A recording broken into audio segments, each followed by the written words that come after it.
Bismillahirrahmanirrahim. The Honorable Vice Dean of Business and Economics Faculty, Universitas Islam Indonesia, Mr. Arif Rahman, PhD.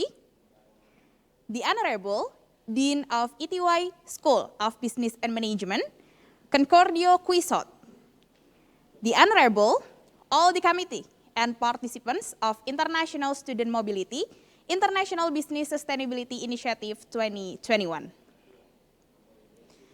Assalamualaikum warahmatullahi wabarakatuh. Good morning everyone. First of all, let us pray and praise to Allah Subhanahu wa Ta'ala because of His bless and mercy. We can meet virtually in a healthy condition in the event of ISM IBSE 2021. Before I start to lead this event, let me introduce myself as your Master of Ceremony for today. I'm Ulfa Windria, Management Department of International Program Student, Batch 2018, Business and Economics Faculty, Universitas Islam Indonesia. Ladies and gentlemen, participants of ISM IBSE 2021, on this nice occasion, let me deliver the structures of today's event as follows. First, opening, singing Indonesian National Anthem, singing Hymn of Universitas Islam Indonesia, welcoming speech from Vice Dean of Business and Economics Faculty, Universitas Islam Indonesia, and Dean of ETY School of Business and Management. Followed by introduction video of Yogyakarta, UII profile and traditional dance performance by IPDC, webinar with the theme Asians ESG Outlook, How Business Can Think Beyond the Profit, and the last one is Q&A session. Ladies and gentlemen, let us open this event by reciting Basmalah together. Before going any further, let me read several rules during this event. Rules during ISM IBSE 2021. First, all participants are compulsory to turn on their camera. Second, all participants need to mute their microphone during all the session. Third, participants can ask questions by clicking the raise hand feature and waiting for MC to allow you to speak or by typing it via chat box. Next, for all the participants, you are kindly requested to stand. The first occasion is singing Indonesian National Anthem and followed by Hymn of Universitas Islam Indonesia.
Thank you.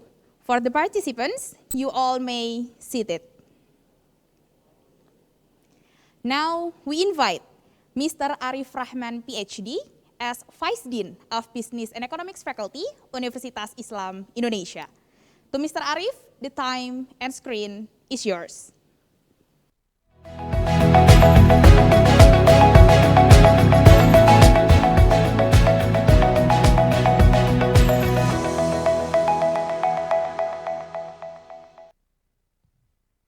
Thank you very much.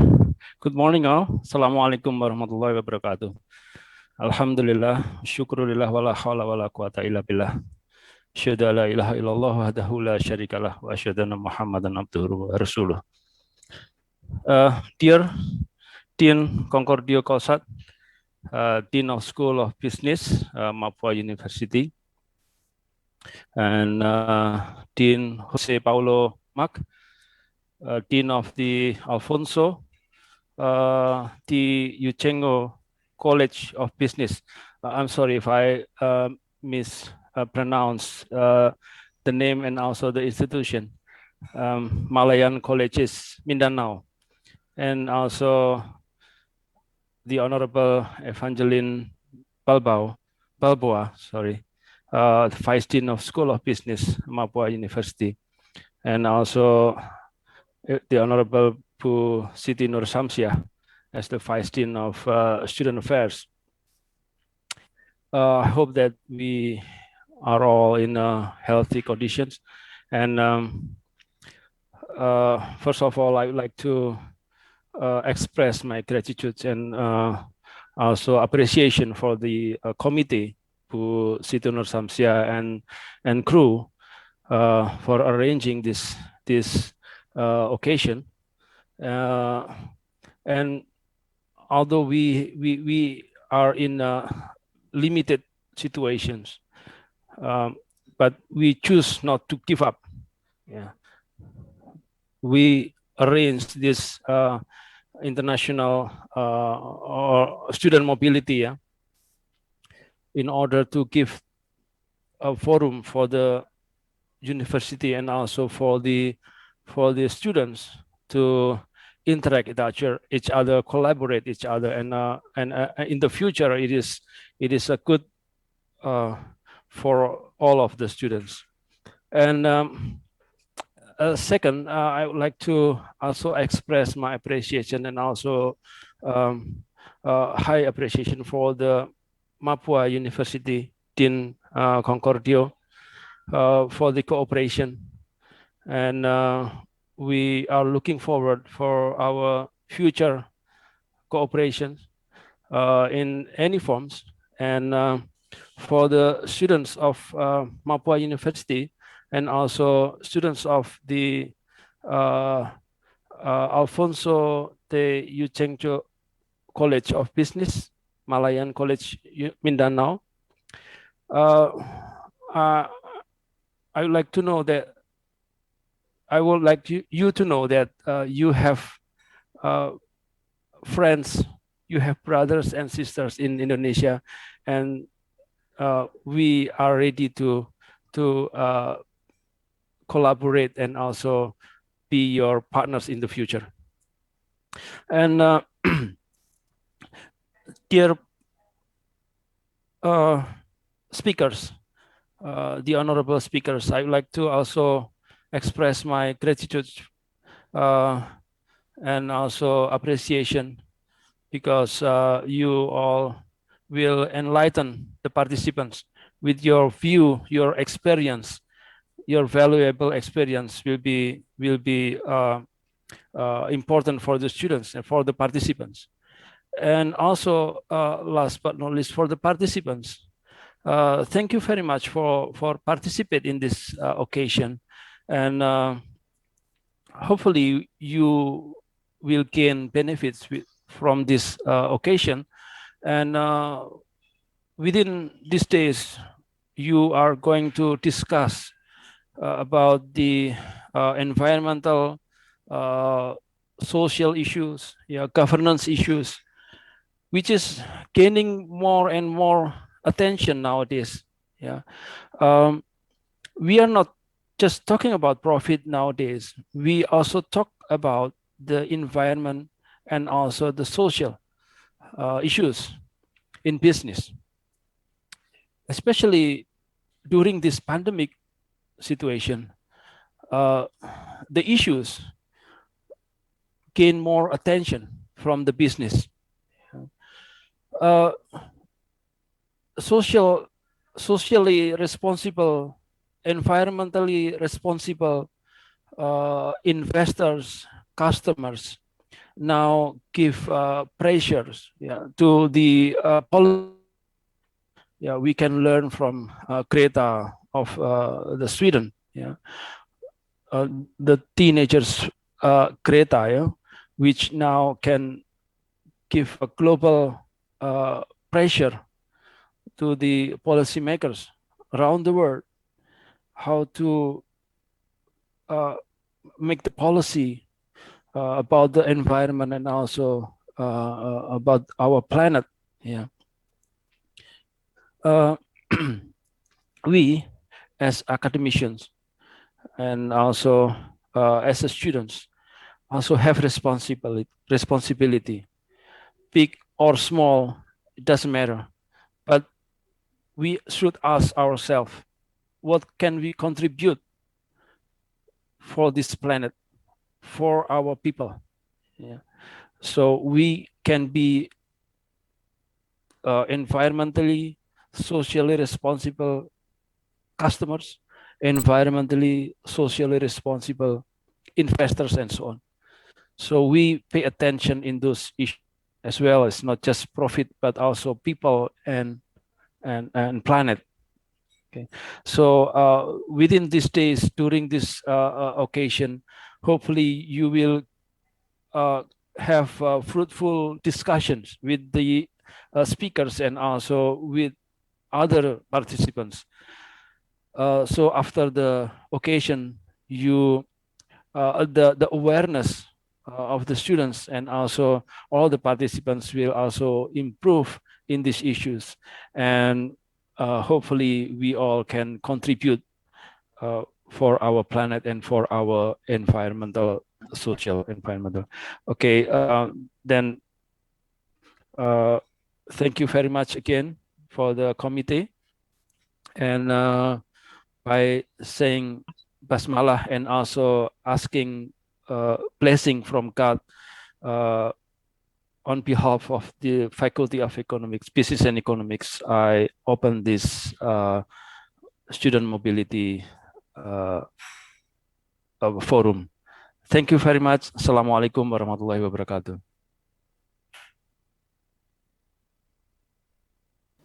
Thank you to Mr. Arif for the speech. Next, we invite Mr. Concordio Quisot, or the representative, as Dean of ETY School of Business and Management, Mapua University. To Mr. Quisot, or the representative, time and screen is yours. I would like to thank our beloved Dean in the University of Islam Indonesia.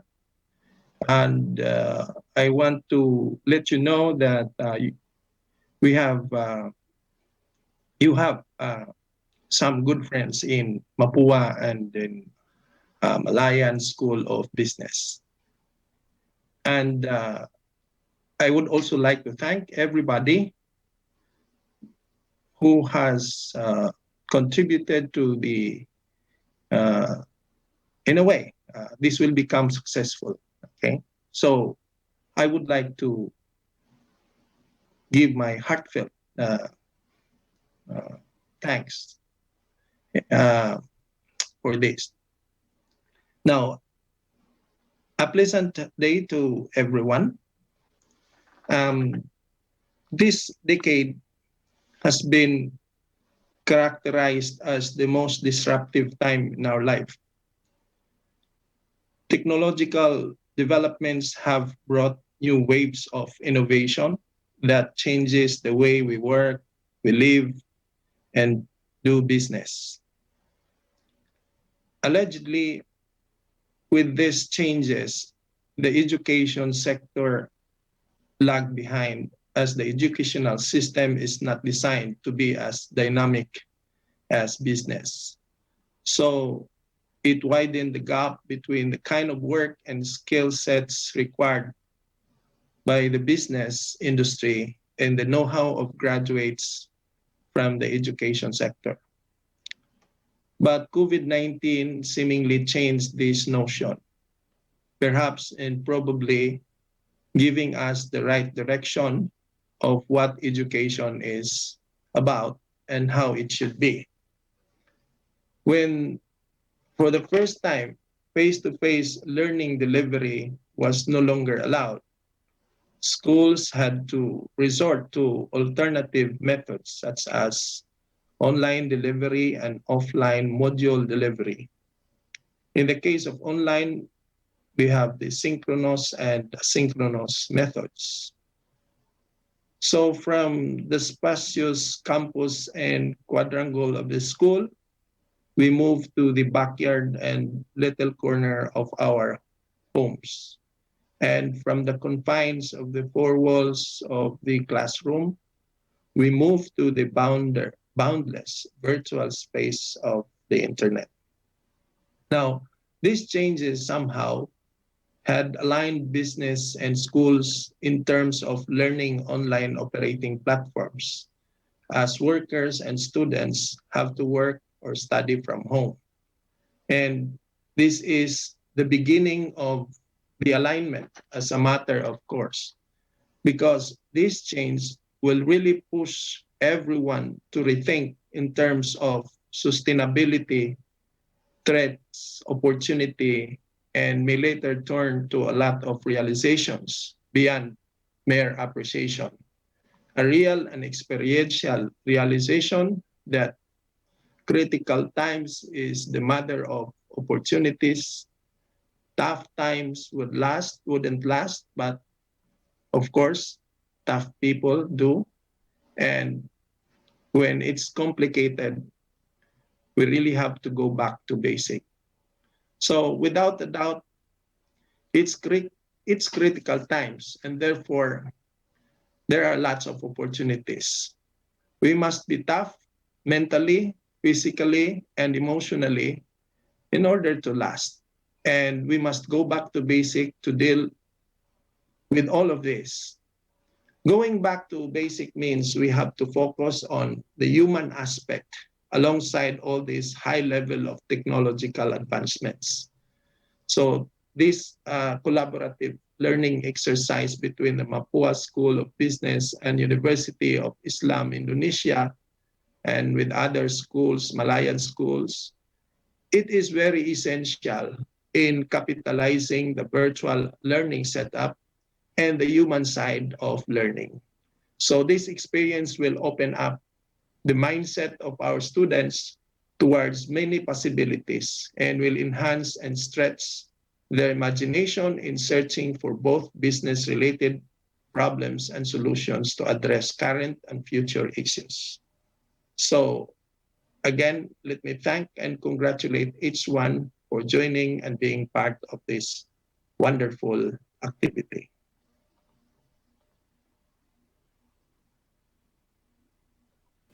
Thank you to Mr. Quisot for the speech. Now getting know us closer by looking at the introduction video of Yogyakarta. Happy watching.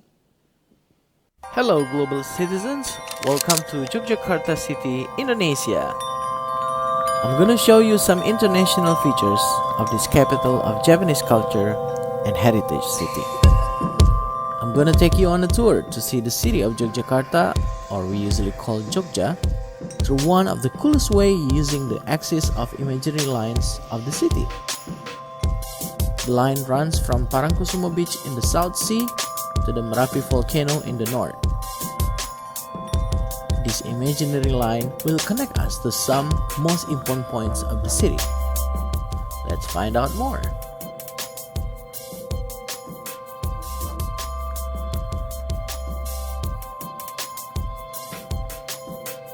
This is Malioboro Street, a very popular street in downtown Yogyakarta.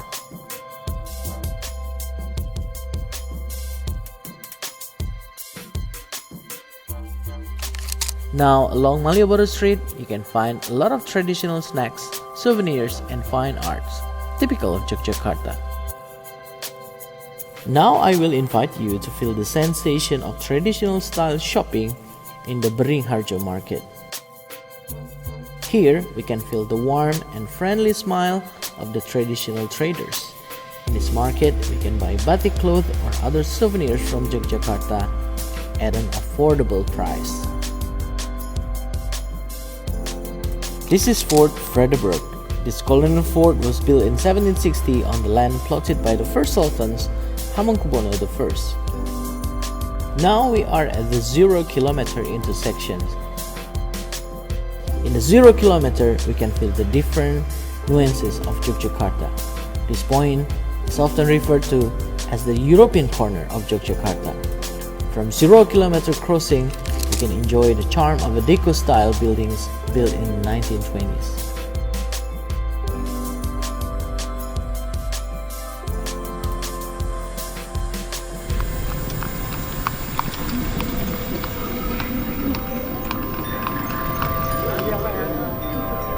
Now we will visit Taman Sari. This palace garden was built in 1758. The architecture combines European and Japanese styles that will spoil the eyes of those who love the history of the civilization. Taman Sari does not only display the beauty, but it is also an encyclopedia which precious historical knowledge. Come here and feel the aura of the palace garden firsthand.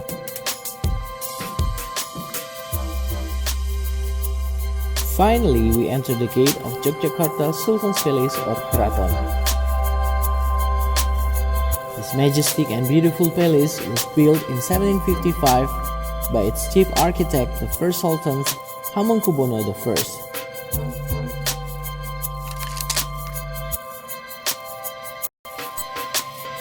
Now we arrive at the Panggung Krapyak or Krapyak stage, or also famous as Kandang Menjangan or the cage of the deers.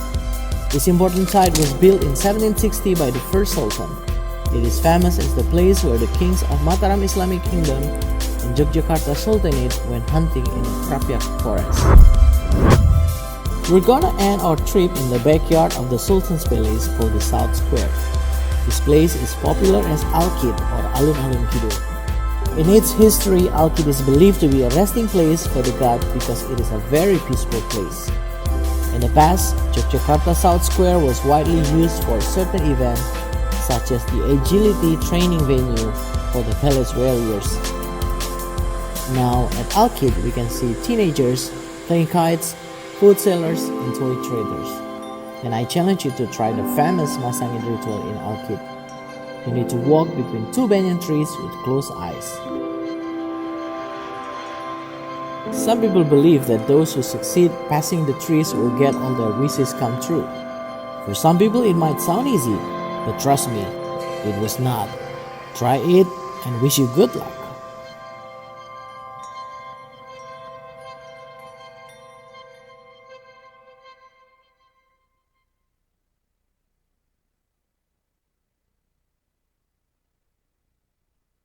Assalamualaikum warahmatullahi wabarakatuh. Good morning, everyone. The Honorable all the lecturer from all university partners. Thank you very much for attending this agenda, and also welcome to all the participants for participating in this agenda. All right. So previously you have watched the video run by the committee, and in this session I would like to be your virtual guide in a virtual tour. My name is Rifki Fajar Gandawiguna, and currently I'm responsible for managing Culture and Learning Center at Universitas Islam Indonesia. To the committee, so please show the slides.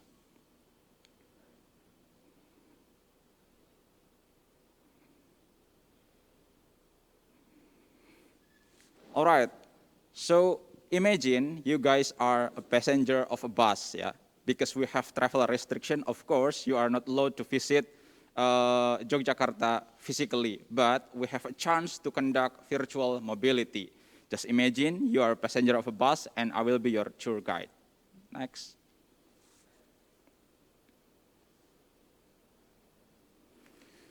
All right, before moving into the next slides, I would like to teach you one phrase in Javanese language. So let's say, or let's pronounce it together, Sugeng Rawu. 1, 2, 3. Let's pronounce it together. Sugeng Rawu. Sugeng Rawu. One more time. It's very good, yeah. Sugeng Rawu. Sugeng Rawu. Sugeng Rawu. Very good. Very good. So it seems you guys are very fluent in pronouncing Javanese language. Indonesia consists of many ethnics, and we have more than 300 local languages. So Javanese language only one of them. So Sugeng Rawu means welcome. So Sugeng Rawu in Yogyakarta. Welcome in Yogyakarta. Next. So this is the clear sign that you are in Yogyakarta. Tugu, the icon of Yogyakarta. So if you see this icon, it means you are in Yogyakarta, because there is no other place has this kind of symbol. Next. All right, I would like to introduce you Yogyakarta at a glance. So in Indonesia, we have 3 special provinces, and Yogyakarta is one of the special regions in Indonesia. Other than Nangro Aceh Darussalam, it's special because it's still applying Islamic rules. And then DKI Jakarta, it's special because it's the capital city of Indonesia. And Daerah Istimewa Yogyakarta, or special region of Yogyakarta. It's very special because this is the only region in Indonesia which is governed by a sultan or by a king. And Yogyakarta actually is located in the center of Java Island. And then it's not hard to visit Yogyakarta. It's only 45 until 55 minutes by plane, and then 30 to 45 minutes by plane from Surabaya, 45 to 55 minutes from Jakarta. And you also can reach Yogyakarta 9 hours by car from Jakarta. So it's very easy. If you have a time to visit Yogyakarta, just like what the video already display, you have to try all of the foods and you have to visit all of the heritage in Yogyakarta. Because we are also well known as the city of culture and city of multiculturalisms. Next. So this is the map of Java Island. Java is the most populated island in Indonesia. So if you come to Jakarta or Jogja or Semarang or Surabaya, it will be a little bit crowded compared to other islands in Indonesia. Next. So this is the separation or all of the regions, sub-regions in Yogyakarta. We have Bantul, we have Gunung Kidul, we have Kulon Progo, we have Sleman, and we have the city of Yogyakarta itself. Next. Yep, just like what I said previously, that Yogyakarta is the only one region which is governed officially by Sultanate. So Yogyakarta also used to be the capital city of Indonesia during the military aggression too by Dutch around 1948. So we already declared our Independence Day at 17th of August 1945, but 1948 the Dutch conducted the military aggression too. That's why the capital city from Jakarta moved to Yogyakarta. And then when the situation is more conducive, the capital city moved back to Jakarta. Yeah, it's part of the history in Indonesia. Next. So one of the most iconic cultural heritage in Yogyakarta is batik. So we have so many motifs or patterns in batik. And then there are 2 types of batik. The first one is handwritten batik, and then the second one is stamped batik. So for the handwritten, yeah, it's more expensive compared to the stamped batik. Next. So this is the example of how the teenagers or how the young generation design batik. So it will fit into any occasion, into any situation when we want to attend a meeting, party, or visiting someone. Just like what I wear here, this is also batik. Next. All right, so Javanese people, we conducted so many traditional ceremonies. So one of the most famous ceremony in Yogyakarta is Katen. Actually, it's taken from Arabic word called Sahadatain. It's a week carnival or celebration to commemorating the Maulid or the birth of our big prophet Muhammad Sallallahu Alaihi Wasallam. It's celebrated annually on day 5th into 12th of Javanese calendar. We call it Bulan Mulud or Mulud month. So because of the pandemic and then during the outbreak, so we are not allowed to run this agenda. So unfortunately, the agenda stopped for a while because the situation, and then there are also social restriction in gathering or in conducting event that gather many peoples. Next. This is the image of Skaten. So can you see the gunungan? In the end of the agenda, all of the people will fight, quote unquote, fight each other to take that gunungan from the Sultanate army. Next.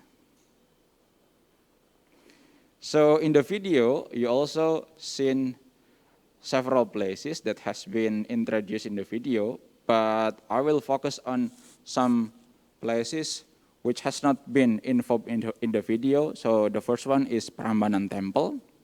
So actually we have so many temples in Yogyakarta. We have Prambanan, we have Sambisari. In UII also we have a temple which is called Kimpulan Temple. It's very interesting because we are Islamic university, but we have a temple in the middle of the campus. And then Merapi Mountain, one of the most active volcano in the world. Usually it explodes every 4 years, and hopefully it's not this year's. And then we also have so many beautiful beaches in Gunung Kidul. Probably one of the most famous beach in Yogyakarta is Parangtritis, but we have so many or a lot of beaches in Yogyakarta. So you have to visit Gunung Kidul and you will find so many beautiful scenery there. Next. Yep, discussing about traditional foods. So previously, or probably you have searched in the internet that there are so many traditional food which is offered in Yogyakarta, but I would like to introduce you to the fantastic three, or the most iconic food that you have to try in Yogyakarta. So the first one is gudeg. It tastes, you may choose, it can be sweet or it can be a little bit spicy. It's made from young jackfruit. And then the next one is tiwul. Tiwul, it's made from cassava, and then it tastes sweet. Yeah. And then the last one, we have wedang ronde. So wedang ronde, it's very suitable for you, especially when the situation is cold. Yeah. So it will warm your body, and then it will give you fresh feeling when you drink that traditional drink. Next. All right, so the first one, I believe that you still remember Sugeng Rawuh, and then the next one, I would like to teach you another phrase. So let's say it together, Matur Nuwun. 1, 2, 3. Matur Nuwun, all right. So Matur Nuwun means thank you very much. Due to the time limitation and then due to the travel restriction, so we have to end this virtual tour. Hopefully the information will stimulate you to come to Yogyakarta. See you in Yogyakarta, and wassalamualaikum warahmatullahi wabarakatuh.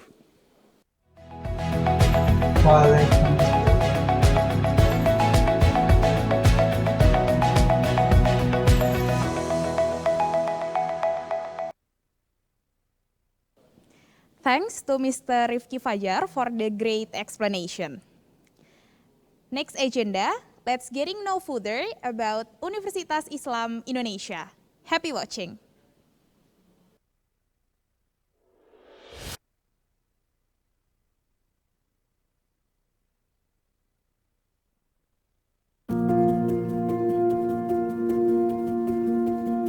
Yogyakarta sejak dulu populer sebagai kota pendidikan, budaya, dan kearifan lokal, di mana setiap sudutnya selalu mengingatkan saya akan perjuangan dalam meraih mimpi-mimpi bersama kampus tercinta, Fakultas Ekonomi Universitas Islam Indonesia. Menyelaraskan hati, pikiran, dan perbuatan telah menjadi bagian dari kunci kesuksesan yang akan selalu saya ingat. Disinilah saya belajar bahwa pendidikan yang baik tidak hanya sekedar mengedepankan aspek akademis, namun juga menyimbangkannya dengan nilai-nilai keagamaan yang kuat. Sebagai insan di bidang bisnis dan ekonomi, di sini saya mulai mengenal bagaimana perekonomian dunia berjalan. Sebagai kampus yang membekali mahasiswa dengan kompetensi inti di bidang bisnis dan ekonomi, serta dukungan infrastruktur berkelas dunia, mendorong saya untuk mengukir prestasi di kancah nasional maupun internasional. Kampus ini mengenalkan saya akan luasnya bidang yang dapat dipilih untuk berkarya di masyarakat. Tidak hanya berfokus untuk menghasilkan insan berprestasi dalam bidang profesional, namun juga menghasilkan sosok-sosok insan pengajar unggul yang secara berkelanjutan guna membangun reputasi internasional setara dengan kualitas pendidikan tinggi di negara-negara maju.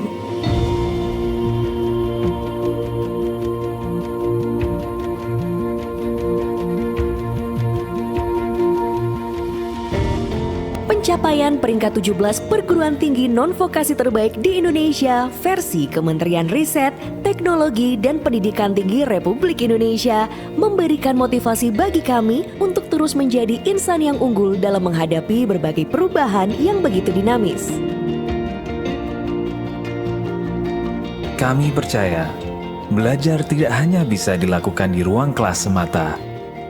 Berpikir kreatif dan melahirkan karya inovatif adalah cara kami dalam mengatasi sebuah permasalahan. Kami sadar bahwa penting untuk terus peka terhadap perubahan lingkungan yang ada di sekitar kita. Berawal dari hal tersebut, peluang besar pun akan terlihat. Melalui nilai keagamaan dan nilai keteladanan yang tinggi, kami dibimbing untuk terus tumbuh menjadi insan ulil albab yang berkarya bagi masyarakat. Hal ini merupakan bagian dari upaya kami untuk menebarkan manfaat ke seluruh alam. Inilah cara kami dalam mengabdikan diri kepada negeri dan pada akhirnya memberikan manfaat yang luas bagi masyarakat, bangsa, dan negara. Inilah kisah kami, dan disinilah semuanya berawal. Fakultas Ekonomi Universitas Islam Indonesia. After having a glimpse of Yogyakarta and UII, now we will have a look at one of Indonesian traditional dance. Please welcome IPDC with Ratoh Jaro Aceh dancing.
Now, we step to the main agenda of today, namely webinar Asians ESG Outlook, How Business Can Think Beyond the Profit.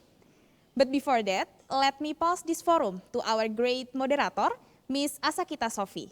She is a student of Accounting International Program, batch 2018. To Ms. Asakita, the forum is all yours.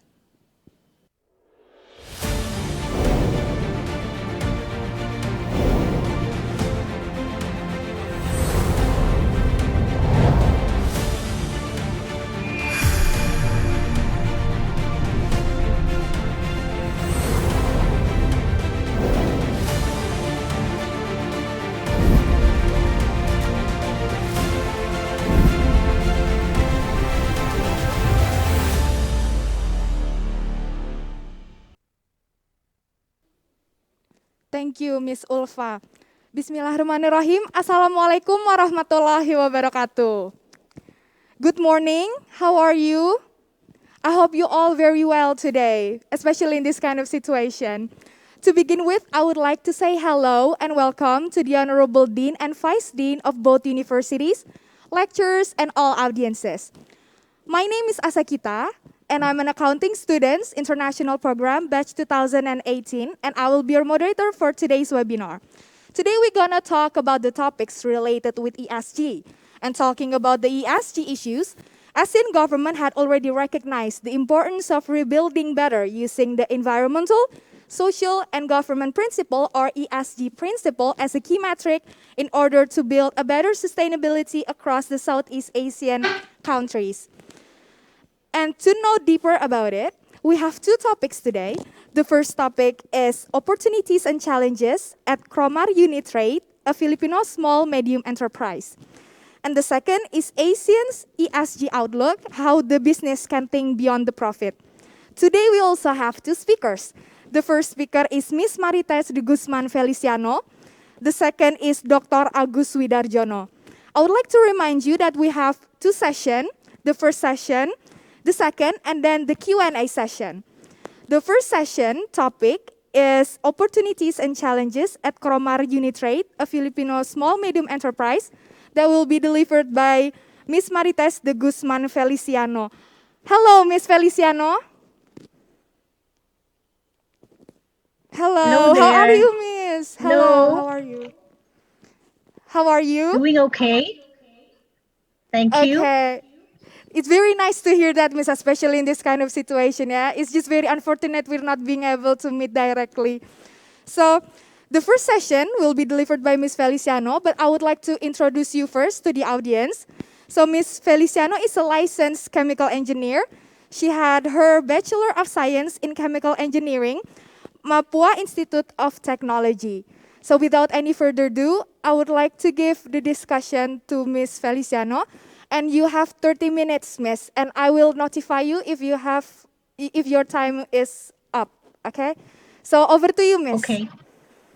Thank you. Thank you, everyone. Can we have my slides, please?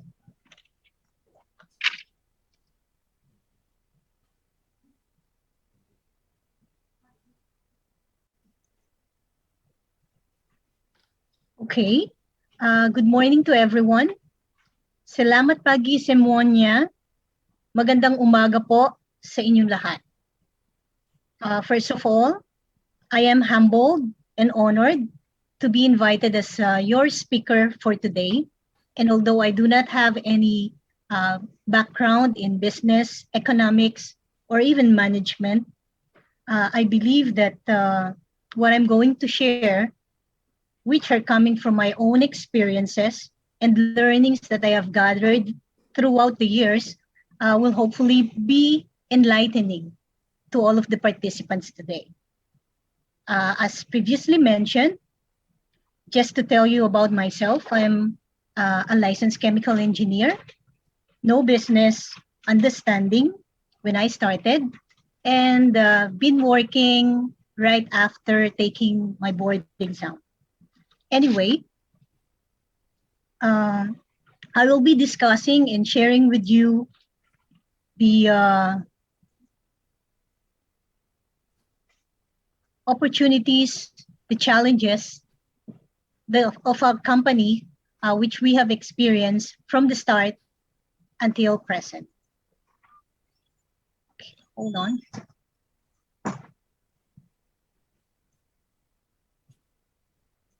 Okay, so what will be in store for us all today will be a brief background and humble beginnings, where we started, the challenges, opportunities that we have experienced, and what we have done to ensure sustainability, the learnings, and the pointers.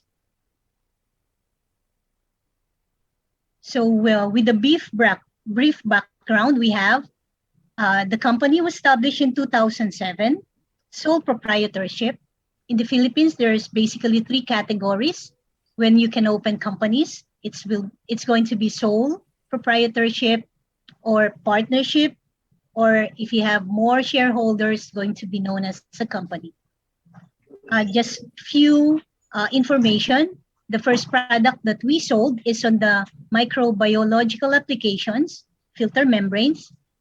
Our first clients, fortunately, have been two of the biggest food and beverage company in the Philippines, San Miguel Corporation and Coca-Cola Bottlers Philippines.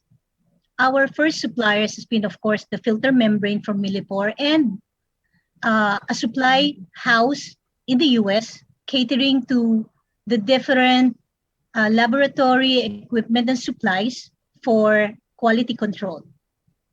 In addition, in 2009, we have added and diversified by having a representation for fluke calibration in 2016, the test and measurement tools, and more. From a customer of 2, we have expanded the number of clients to more than 1,000 nationwide, and it's still growing. Next slide, please. Okay, thank you. Our humble beginnings. Well, if you're watching the regular telenovelas and drama videos from the Philippines, which I believe are quite popular here, we also have our own experiences regarding this.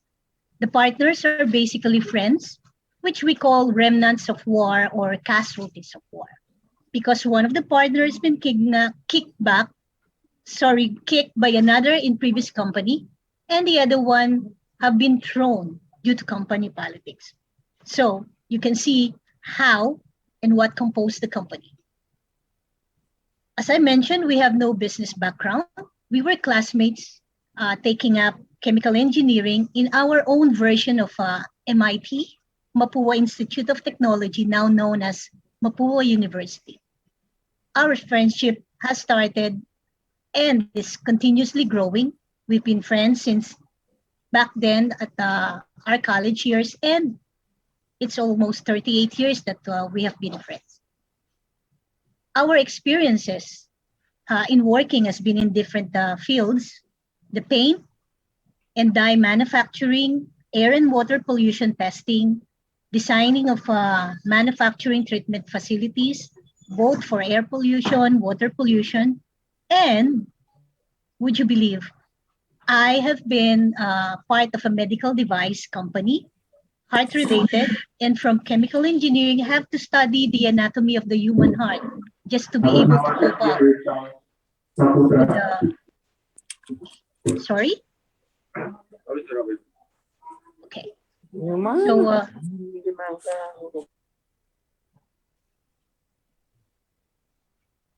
okay, am I clear? Okay, yes. Moving forward, as I mentioned, destiny forced us to create a company without firm capital. Next slide, please. Okay. Of course, we do have our challenges, and I have summarized here in 3 periods the different challenges that we as a company has experienced. At the start, of course, as I mentioned, we started from scratch. No company, no funds, no office, no clients, no suppliers. So maybe somebody from the audience will tell me then, how come you started the company in the first place? You have nothing to start up.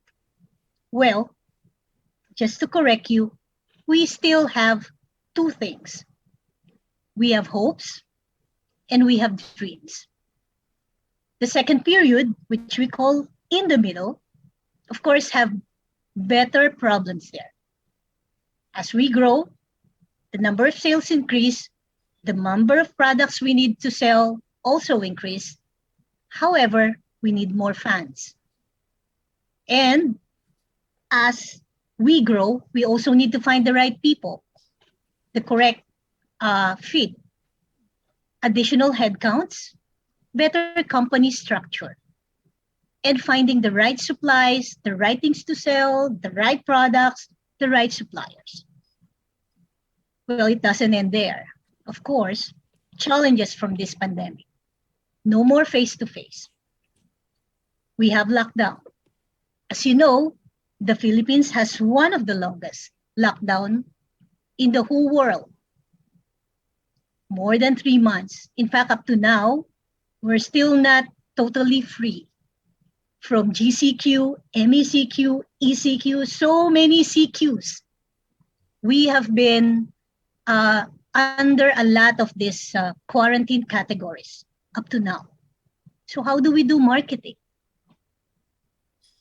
As you know, we've graduated long time before all those social medias, Facebook, Instagram, and a lot of social platforms. So how can we do marketing here? All we know is that we have to attend previously exhibitions, actual shows, maybe events like this, but face-to-face, of course. Do product demonstration, do discussion with the customer upfront. So it's really tough. Besides, companies are closing. No one wants to buy. So how? How can a company as ours really do survive? So let me just discuss each of the challenges one by one. Next slide, please.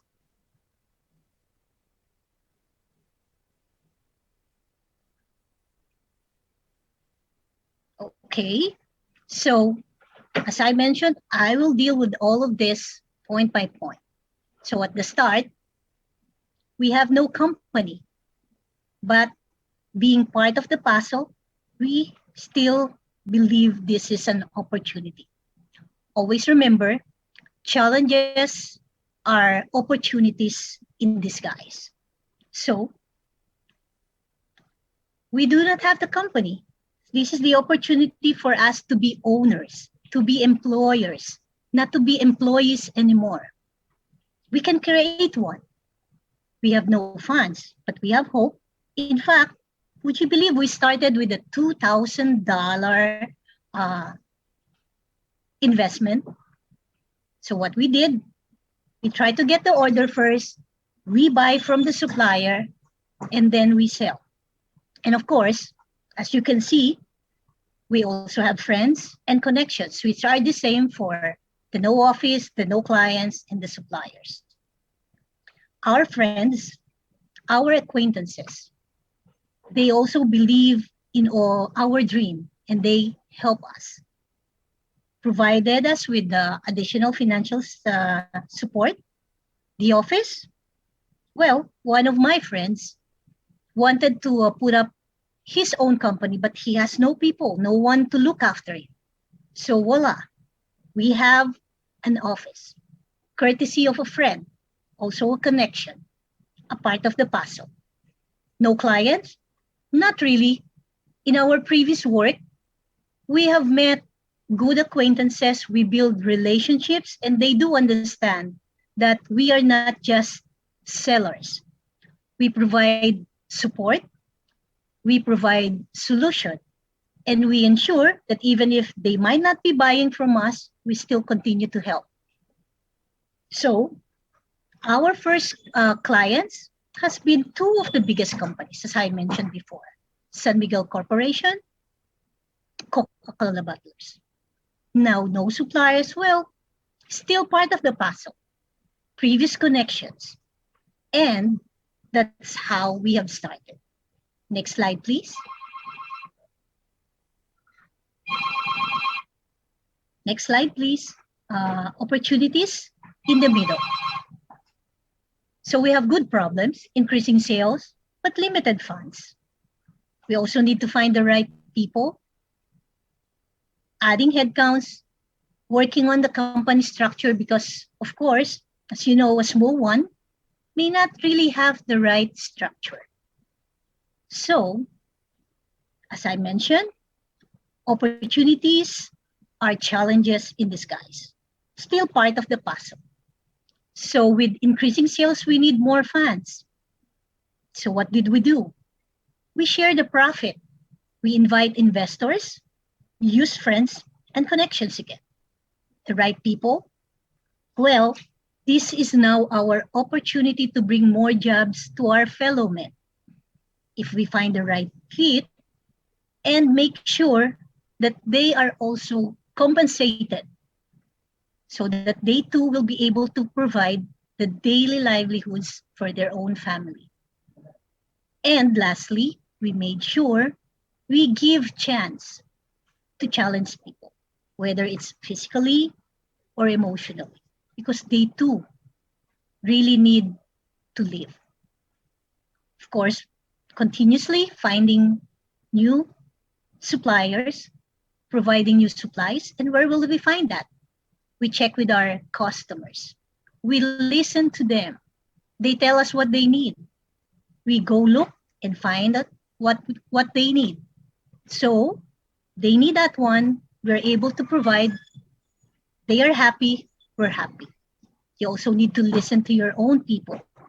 You teach them, you empower them. Because if you don't, they will be stagnant and they will also drag you down. So again, opportunities are hidden in all of these challenges. You just have to open your eyes and look. Next slide, please. The pandemic. Next slide, please. Thank you. So now no more face-to-face. We don't know much about marketing. Companies are closing. Who wants to buy? Well, the opportunity here is, even though there's no face-to-face, there are new methods available. There are existing technologies. In fact, most of the people are using blogs. They are using Instagrams. They're using Facebook. They're using a lot of these social platforms. And you have to be flexible.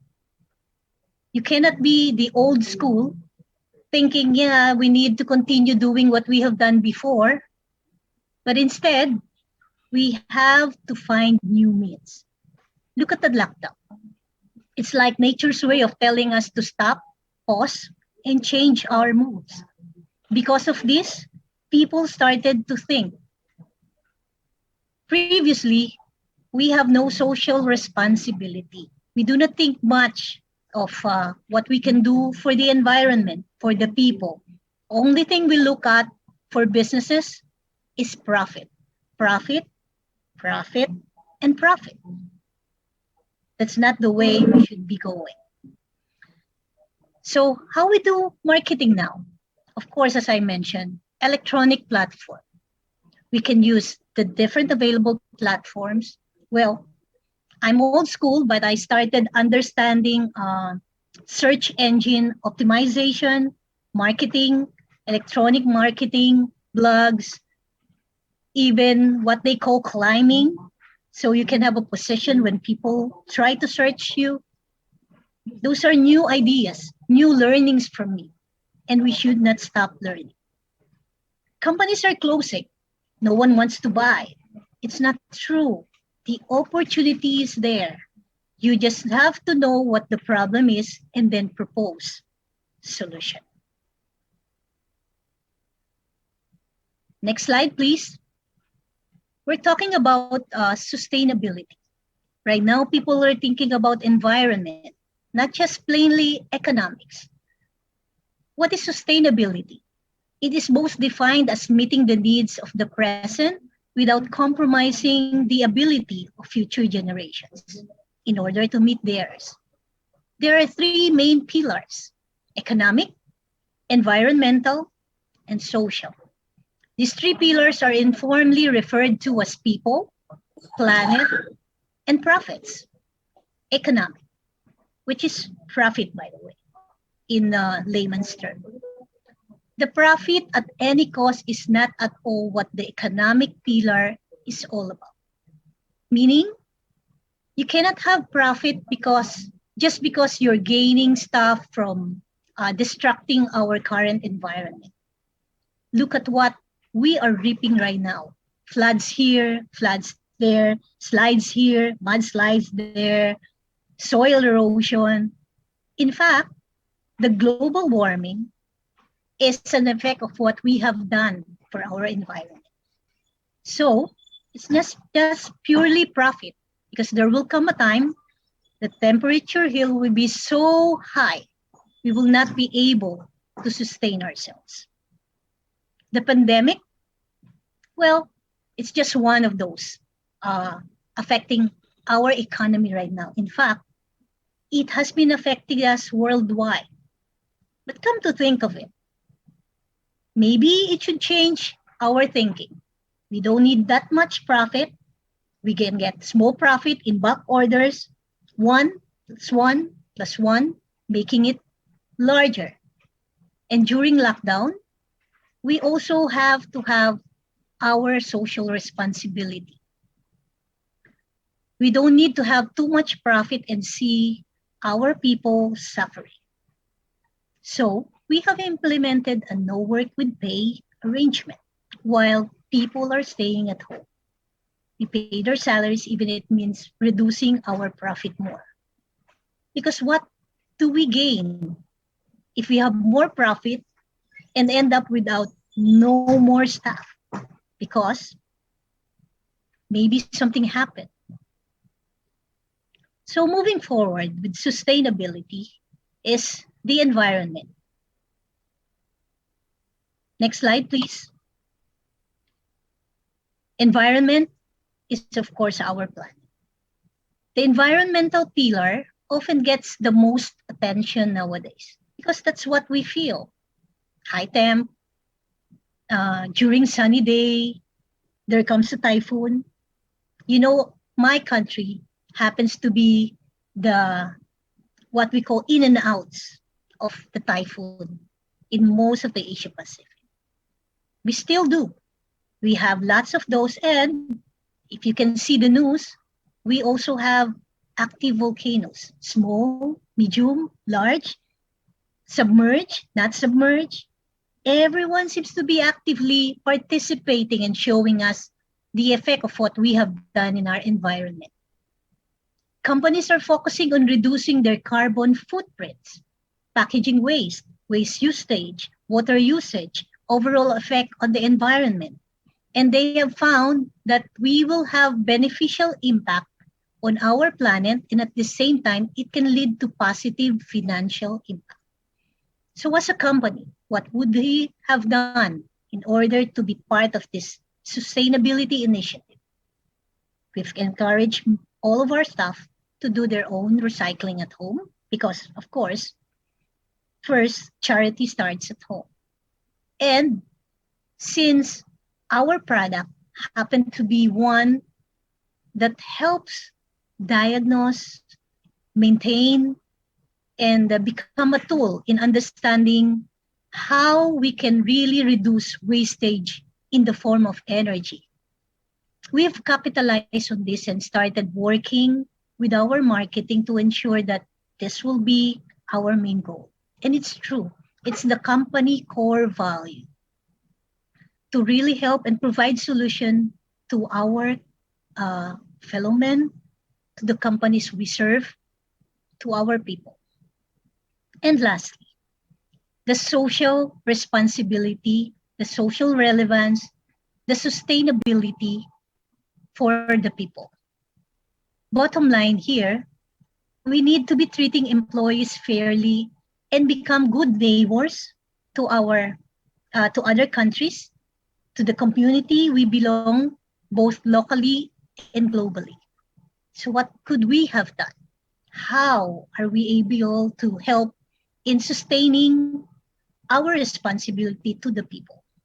As I mentioned before, we started here in our own company, providing medical assistance, helping them do the swab test, and even during the pandemic, when all the people seems to be cutting, we value teamwork and we provide bonuses for the team working as one. We no longer sell individually.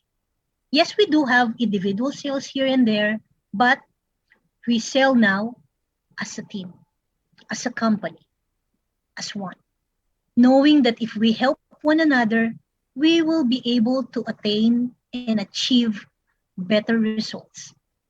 And as we do that, we also share. We try to help the people in our own community.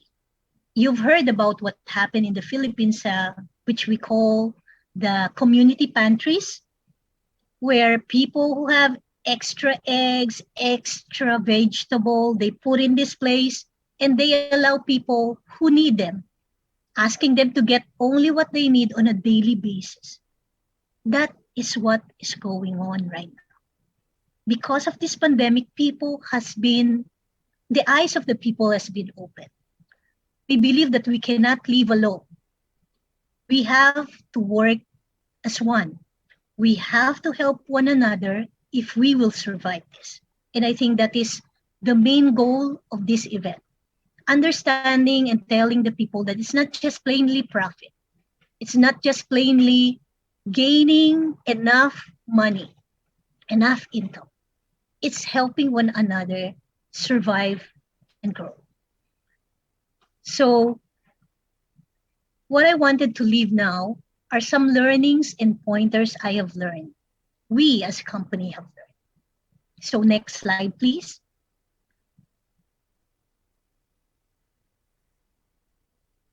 Next slide, please. Learnings and pointers. Okay. Every experience, every situation, whatever is happening here right now, be it as an individual, as a community, as a company, as a country, or as a world in one, are pieces of the puzzles, the basic foundation of who we will become someday. Look at me, chemical engineer who just wanted to work in a plant, ending up owning a company and trying to help in whatever meager way we can. Number 2, pursue your passion. So working will always be fun. You will be more productive this way. But of course, if that is what you want to be a couple of years from now, you also need to prepare yourself. Make sure you continue learning. Never stop learning. Never stop looking.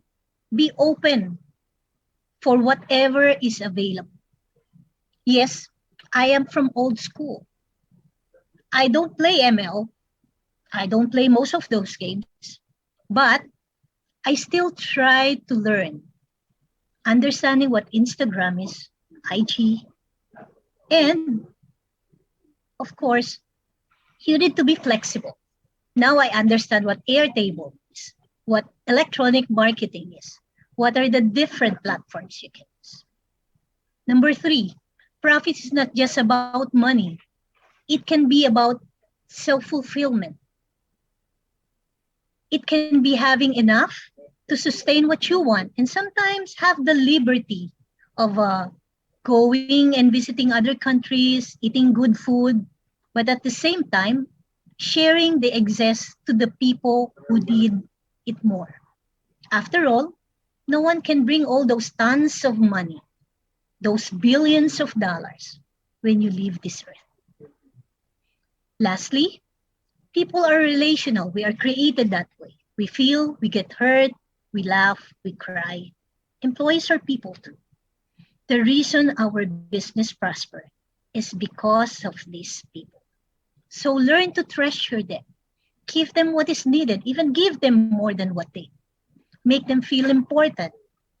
Learn to treasure, empower them, and never feel that you're losing profit when you give more.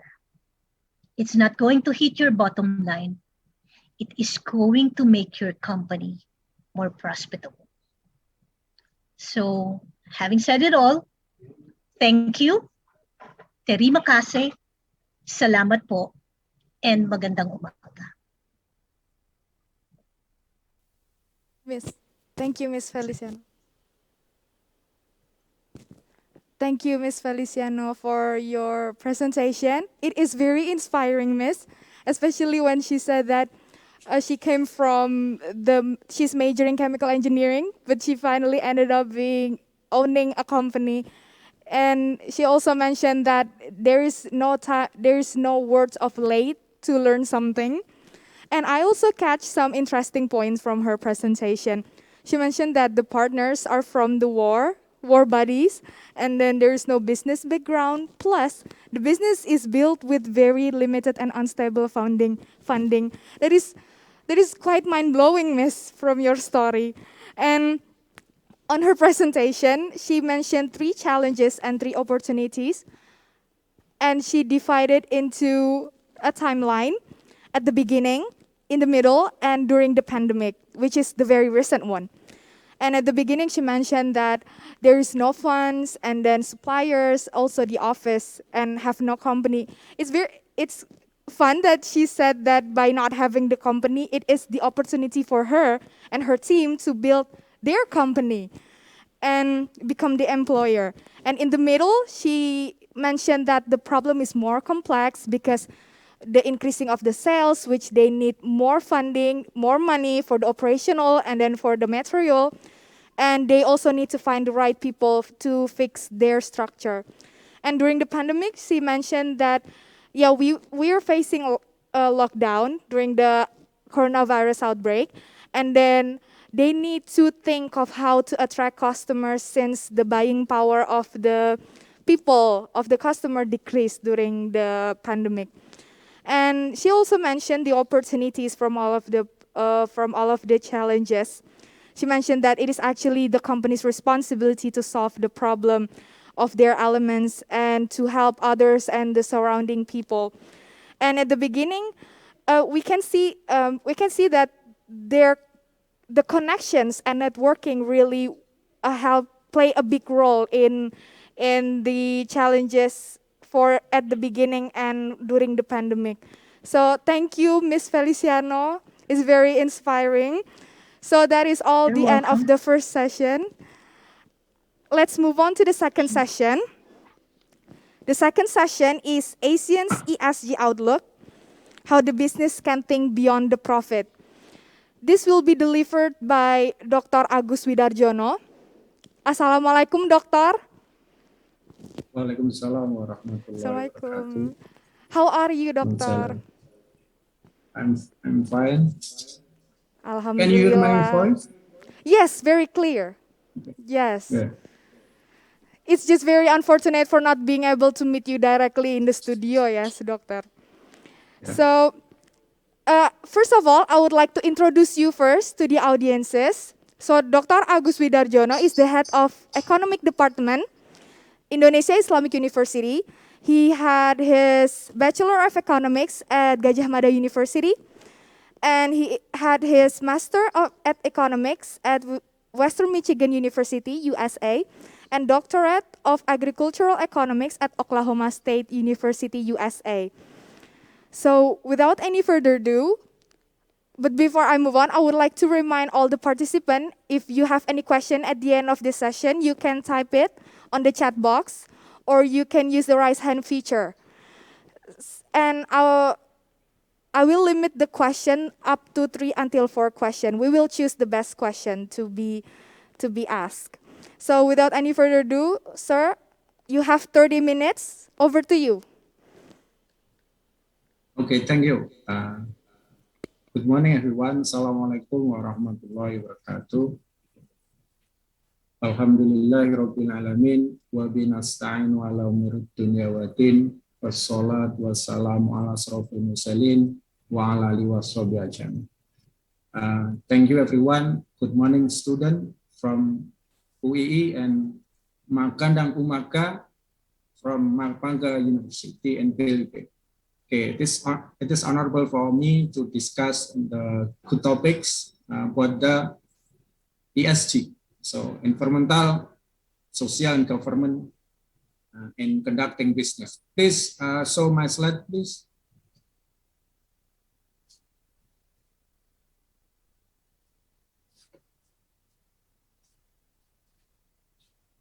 Okay, go. Yeah, we are going to discuss like what ESG and how that's from our company in ASEAN applying this kind of the program. Okay, next please. Yeah, so let's first, what is ESG? Okay, so it stands for environmental, social, and government. Okay, environmental mean this is related to the environment because we know that we have a problem with our environment because that when the firm only think about the profit, then they will exploit our resources, natural resources, then will affect our environmental. Okay, this is the problem. That's why one of the important thing about the ESG is environmental, because this is related to the production related to the resources, mostly it's natural resources. Okay, so in this case, we think that every firm must concern about the environment regarding to investment decision. Okay, and the second is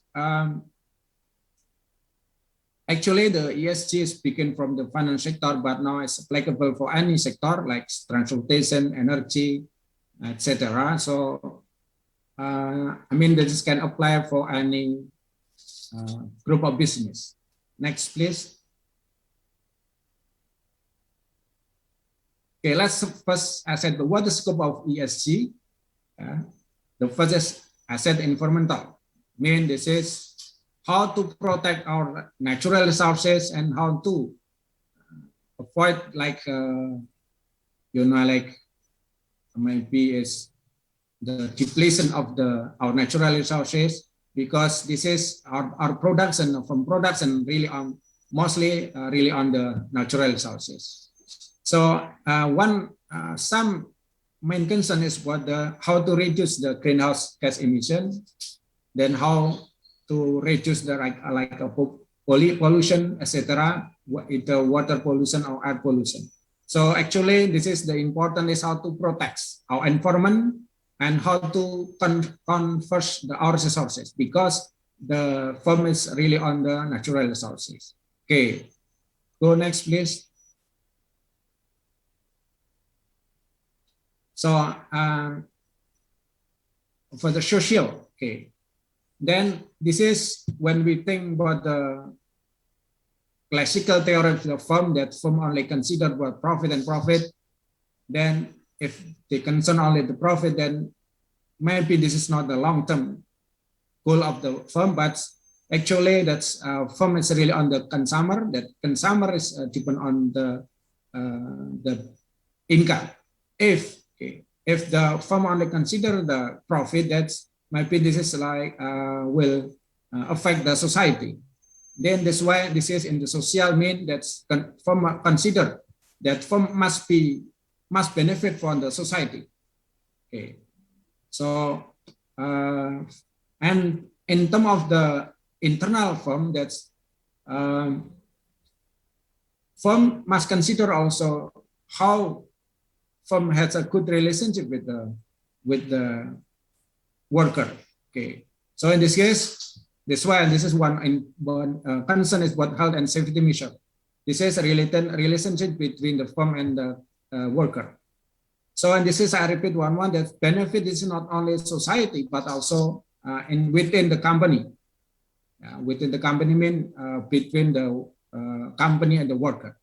This is the second aspect of the ESG, social. So firm have to give benefit for the whole society and also within the firm. Next, please.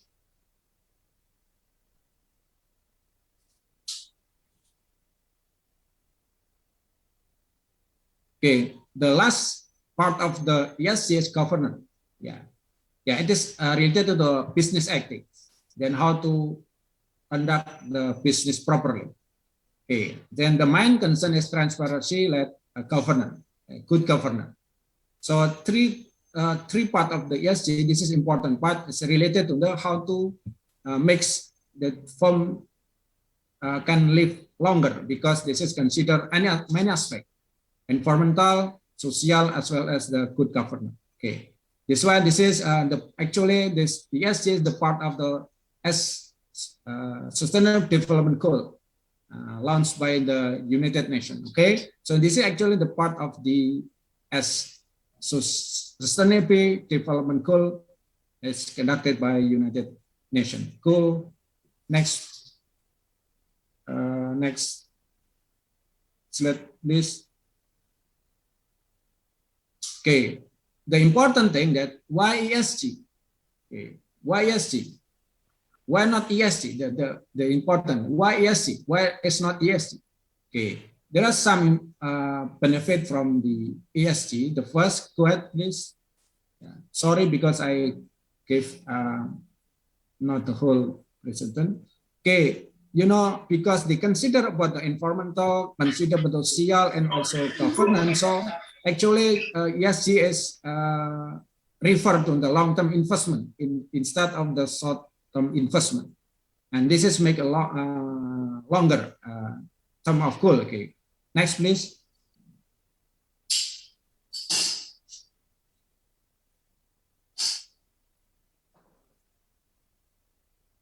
Okay, I think it's better you click all, then I will discuss. Okay, then because this is not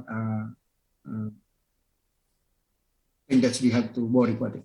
Okay, okay. So investor inclusive providing long-term investment. Okay, then also ESG can provide insight into intangible asset because in here that's investor see that the firm is not only depend on the financial asset, but depend on the many items. This is why, because ESG consider environment, then consider social government. Then, if you consider ESG, then can provide insight into the intangible asset because they consider beyond the financial aspect. Okay, and the second thing that's the importance of ESG is, okay, it is better than from traditional business because ESG investment leads to greater probability. Later on, we are going to discuss some example that the ESG can reduce cost of production. Okay, if you can reduce cost of production, then what happens? Then we have greater probability. Okay, then the ESG also directly and indirectly contribute to the increasing sustainability of company. You know, because we consider what environment. So that's why this is makes, you know, company can live longer because they cannot exploit the natural resources, and there is no depletion of the natural resources. That's why this is make the company to be sustainable. Okay, then because this ESG is linked to the lower volatility in company performance. Okay, this is related to the second one. Yeah, related to the second one because if your company sustain mean this is there is no volatility of your company. Okay, and the next is ESG can help to build and encourage collaboration with the company. You know, the ESG needs every part, every line of business consider about this. Yeah, and you have to supply the resources to conduct the ESG investment because this is need the many resources to conduct the ESG. That's why this is the ESG needs collaboration with the company, not just one department, but many departments in the company. Okay, next please. Okay, let's discuss about the trend and prospect. Okay, this is in the global. First, let's discuss the ESG in the global market. And honestly, yeah, this is not the area, ASEAN area. We cannot see that there is no information about the ASEAN countries because this is mostly come from the developed country. So we are as emerging country, might be the ESG is not the main business in our firm. Okay, So like mostly it's Europe because this is a developed country, and then United States, you can see Japan and the Canada and Australia. And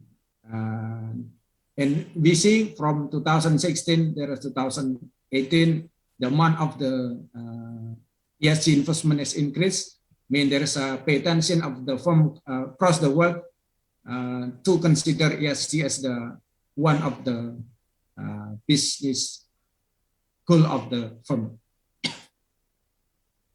Okay, let's go please. Next slide.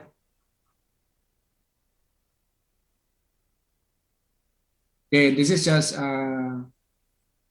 before is the dollar currency. I mean, this is the local currency, and actually the trend of the ESG is decreasing with 2016-2018 because the percentage growth is decreasing than the previous period. You know, like for example, in Europe before 2014-2016, this is 12%, then 2016-2018 only 11%. Okay, next please. We are focused on the ASEAN. Okay, now first of all, let's discuss the sustainability disclosure and stock exchange. You know, that's the main point in this ESG is, if there is the exchange have regulation regarding the ESG, and when we see from here, okay, and SET mean is Stock Exchange Thailand. This is the first rank in 2007. So in this rank number 10. So in the Thailand's Stock Exchange Thailand require that all company have the ESG disclosure. Mean they have to report about the ESG. Okay. And then the second is the Bursa Malaysia. This is stock exchange in Malaysia, and this Singapore, and this Indonesia. And then Philippines is rank number 29. Yeah. Okay. So the first is the first highest rank is the Thailand. Okay, go next slide, please.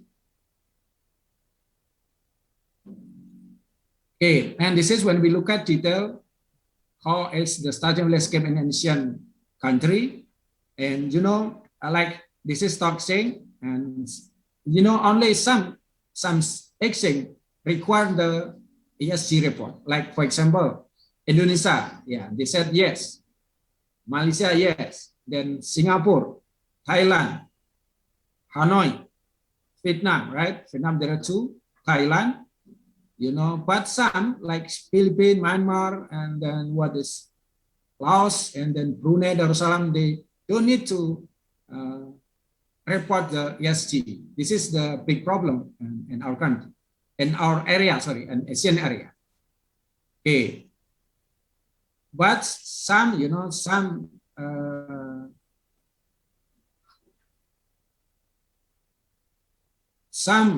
countries also have a sustainability rated index. I mean, like, you know, for example, in Indonesia, they have like CSR, you know, corporate social responsibility. So for the last column, this is discussed the another parts is related to the ESG, not ESG itself, but it's related to ESG, like I said before, like corporate social responsibility.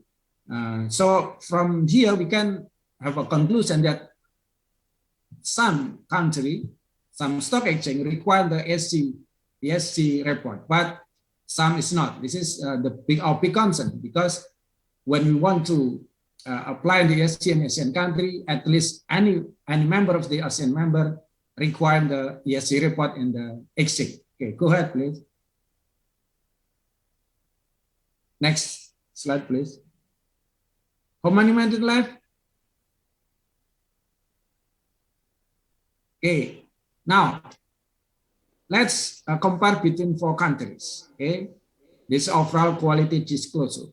Okay, the overall, I said before, the Thailand is the best. You know, the best of the ESG. Okay, and if we see the every parts like environmental, Thailand is number 1, then it's followed by Singapore, and then Malaysia, and but the last one is Indonesia. And for the governance, also the same condition. So the first is Thailand, Singapore, Malaysia, and Indonesia. But interestingly, that for the social, Indonesia is not the last position. Okay, you know, Indonesia is better than Singapore, Malaysia. Because I said before, in this year, in this aspect, Indonesian stock market required the, like I said before, is corporate social responsibility report. So CSR, corporate social responsibility, because this is related to the social. Okay, but we respect to the Thailand that they are number 1 in rank of the ESG report. Go ahead, please.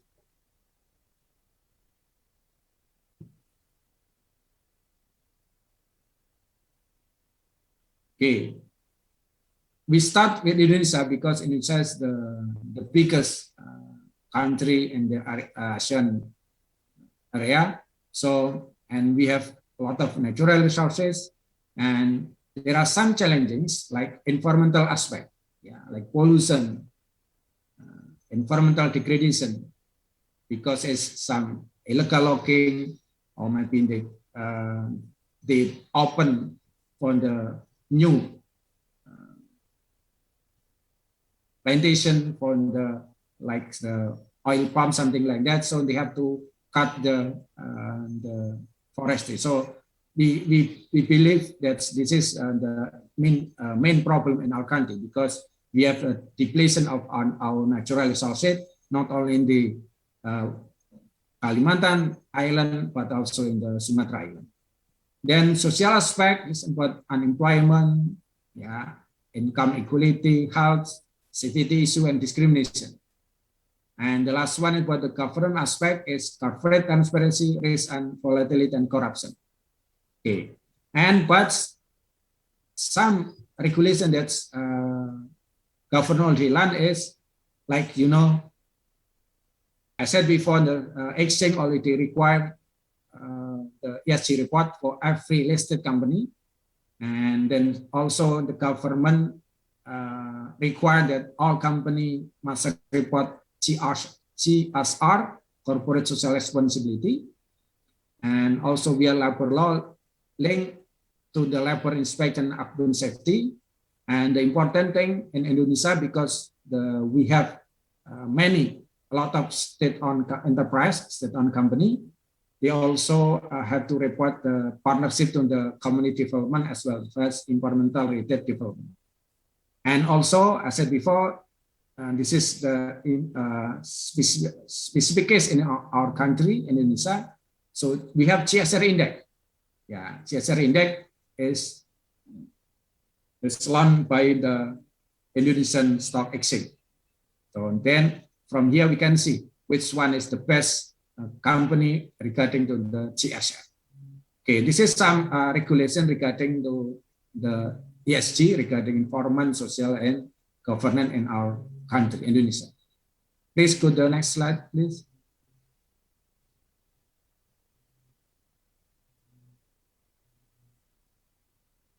Okay, stop. Then same like Indonesia, you know, Bursa Malaysia also require CSR disclosure from a listed company. Okay. Also, they launched ESG index in 2014. And more interestingly, that's because we have what we call Islamic bond. Then SUKO also require the SUKO bond, the market for the Islamic bond, require also environmental equality act. This is my best different with another country, because SUKO is part of the Islamic bond, and the most the biggest parts SUKO in the world is Malaysia. So in this market, the Islamic bond market require that every firm report the Environmental Equality Acts. And this is for SUKO. Go for the next slide, please.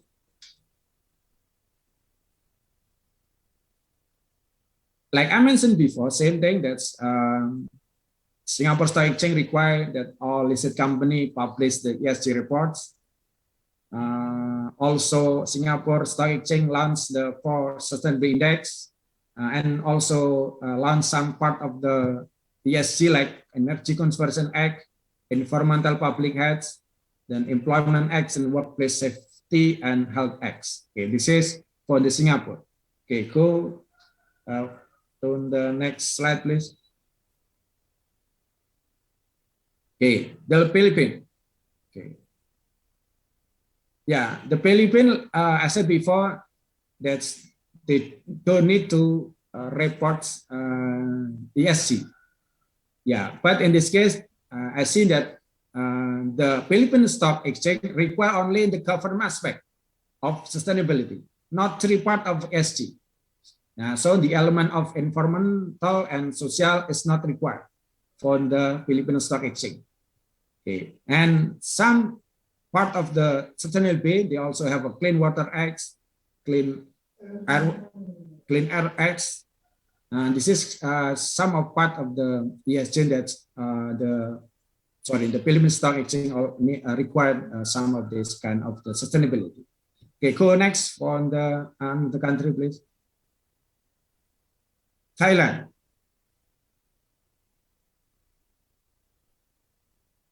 Sorry, this is not ESF, no, ESG, sorry. Like before, that's Stock Exchange Thailand said required annual report for ESG. Okay. And then also established CSR, in 2007. In addition to the ESG and CSR, they also have the Occupational Safety, Healthy and Environment Acts, the Enhancement and Conservation of National Environment Quality Acts, and then the Environmental Quality Standard. Okay, go ahead. Next, please.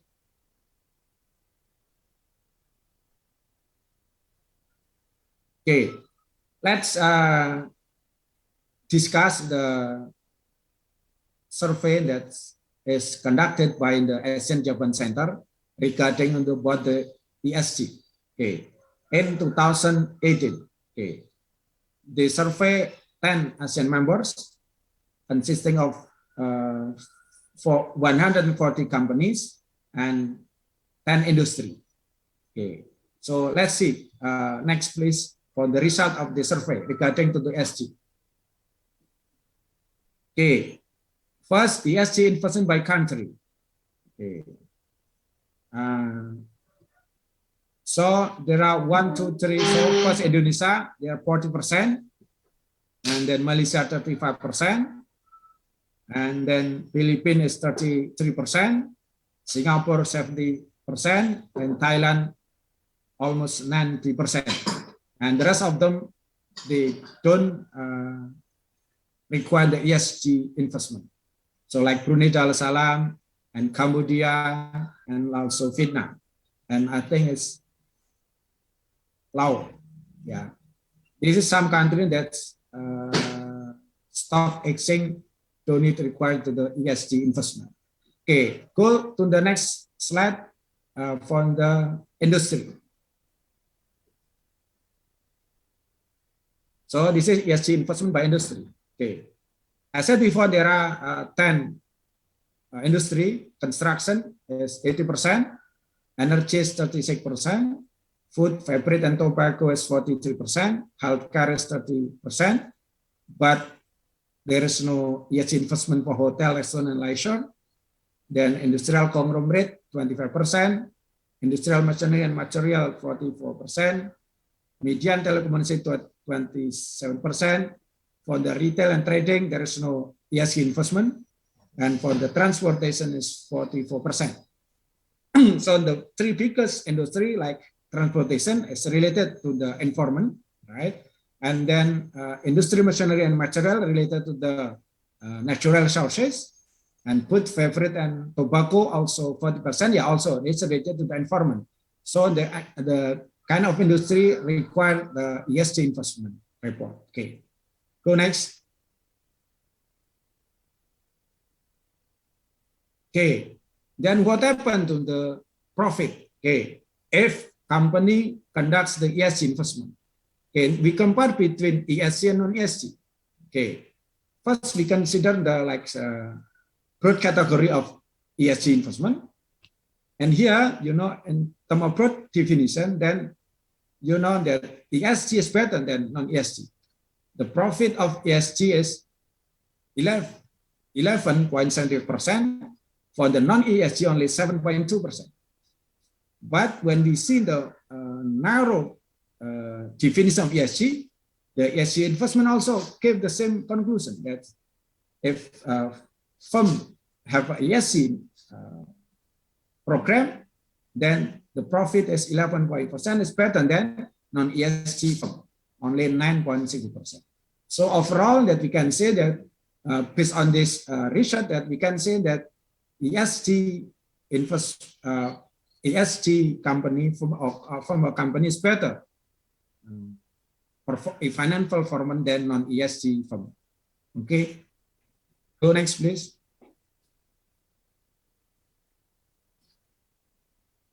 Okay, so we look at detail best practice in Asian company. Okay, I will pick up some company in Indonesia. There are two. Holcim Indonesia, this is construction material, cement industry. Okay, they give information that cost reduction, yes, but there's no information how much is it. And revenue generated at least 70 million. And for the cement industry in Indonesia, construction material in Indonesia, this cement company. So they said that cost reduction at least $8.6 million, 2007. Yeah. Please next, go to the next, please. This is Indonesian case. Okay, then Malaysia and Philippines. Okay. For example, for Genting Berhad, this is hotel, restaurant, and leisure Malaysia.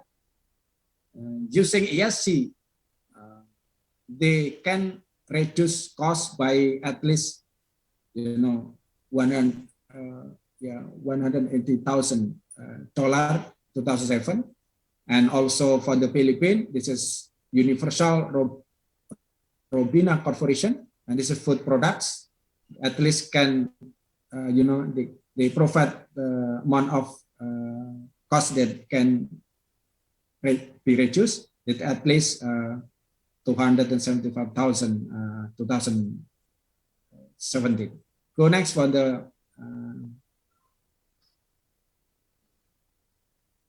Singapore.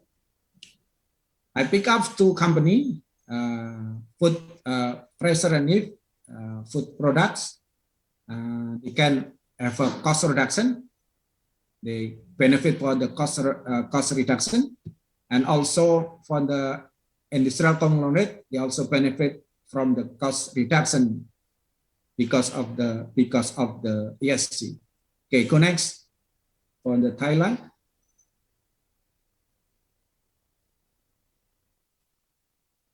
Okay, I also pick up two company, okay, food product and petrochemical industry. Okay, they give information how much is the cost reduction of both of company, and we can see from the petrochemical, they can lower the cost at huge amount. This is $46.5 million in 2017. Okay, this is some. Go ahead, please. I think I have the last one. Might be Fitna. Okay, this is food. Yeah, they also provide information about the cost reduction at least 290,000 something in 2017. Okay, this is some information that's from here we can see that if the firm consider ESG as the part of their business, at least they can reduce the cost of production. Yeah, they can reduce cost of production. This is important in the business because if you can reduce cost of production, what happens? You generate the profit, right? you can generate higher profit. Go ahead, please, for the last part.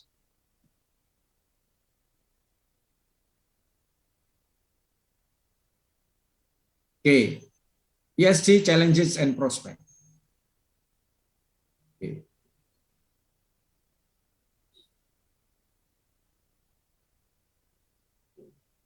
Okay, we can see, yeah, ESG now is not fully integrated to the core business strategies.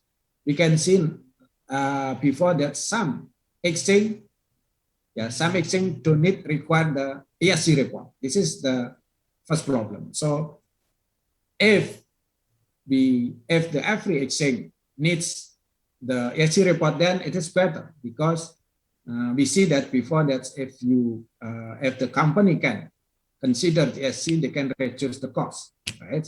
It's better. Okay. The second problem is inadequate support from the public sector. Okay.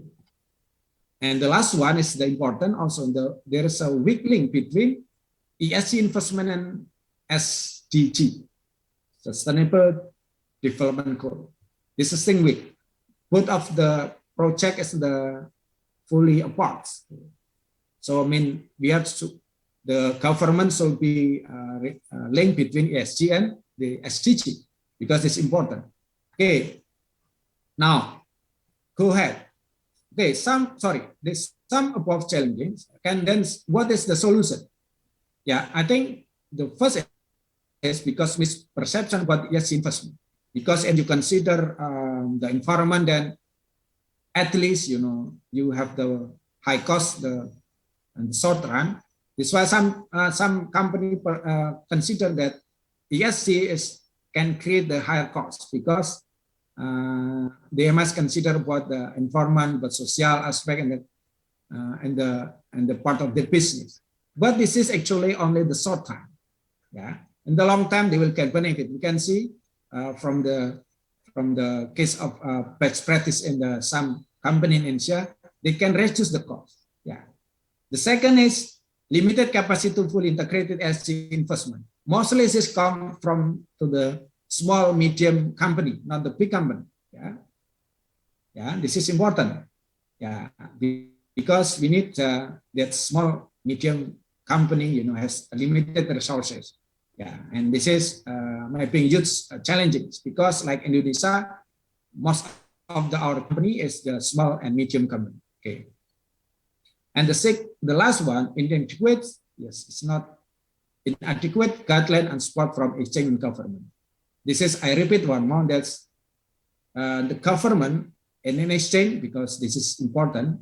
The exchange needs requires that all company must report the ESG if they want to go to the stock exchange.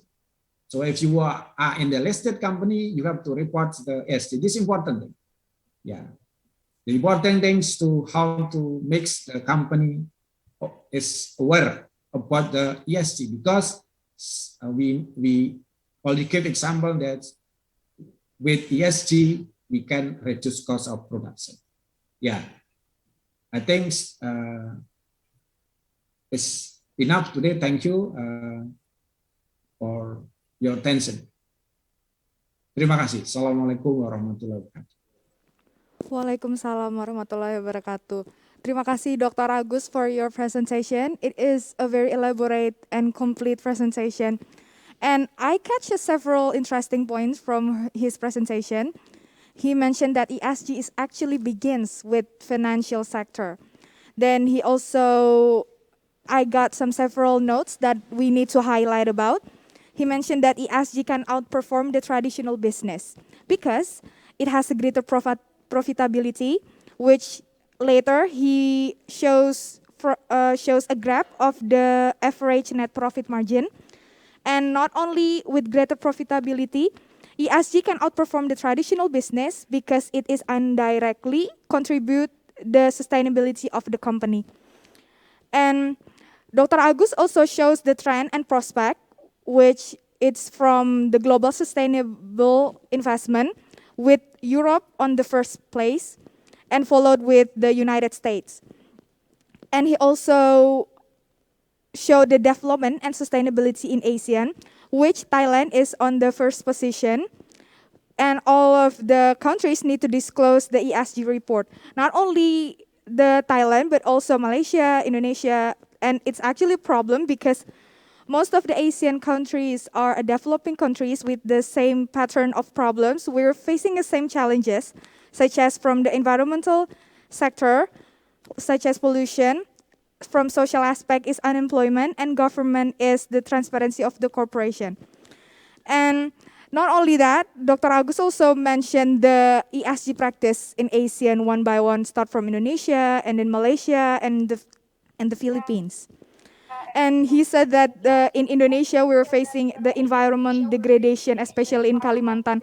Well, personally, I came from Kalimantan, and I witnessed it by myself, which is kind of sad because it is true that witnessing the real environment degradation only to open land, and the problem that caused by it is very distracting because the smoke from the burnout forest really cover up the entire city for one day.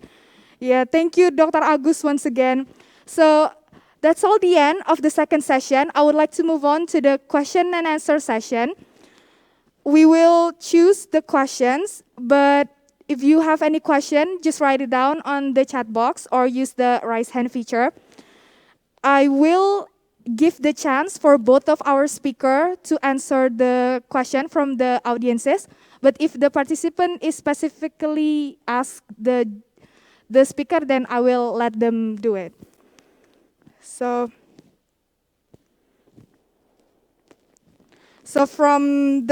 we got the first question is,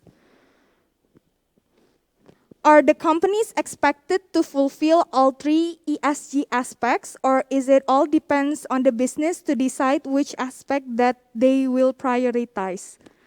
So this question asking about, are the companies need to fulfill all of the three, the environmental, social, and governance, in order to be dominant to find the effect, or is it depend on the business itself, which is which one they need to prioritize? So to answer the question, I would like to invite the first speaker first to answer the question, Ms. Feliciano.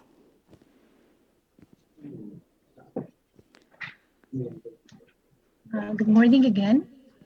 I think this portion will depend upon the country and the company, because in my country, in the Philippines, this is not yet really implemented yet. In fact, you've seen the data presented previously by our dear speaker, that most companies in the Philippines are not really practicing implementation of ESG.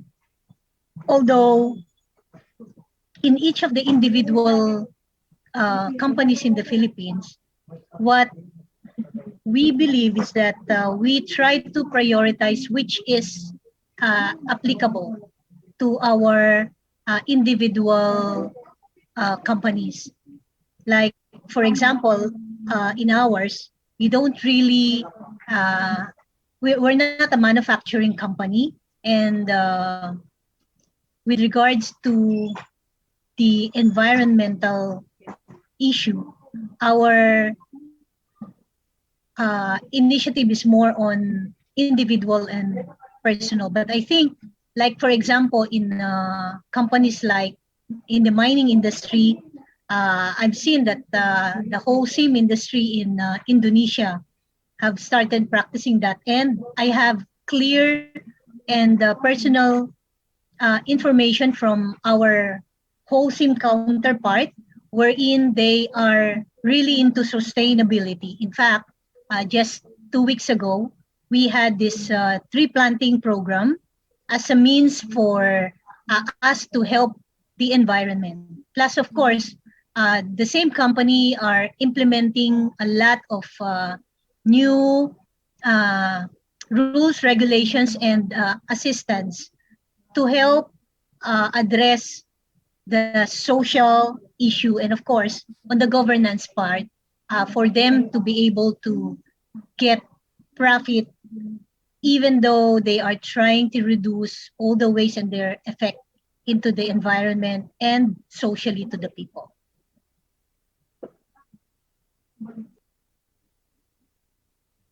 Feliciano. Now, moving on to our second speaker, Dr. Agus Widarjono.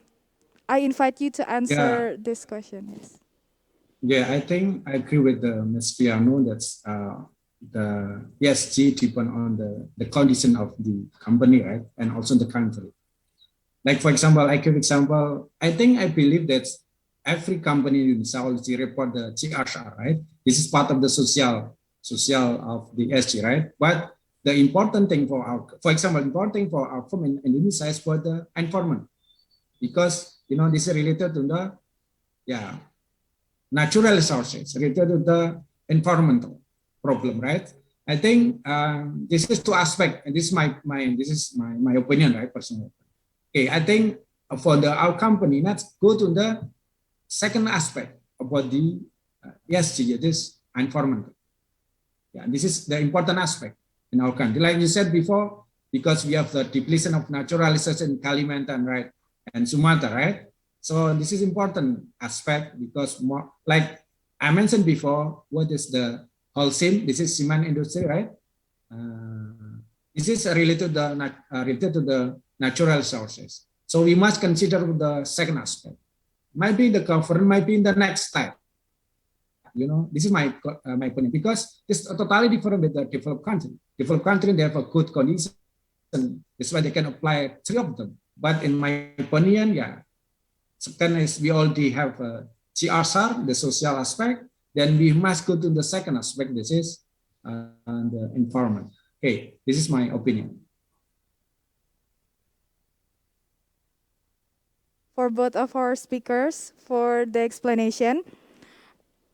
We still have time to continue to the second question.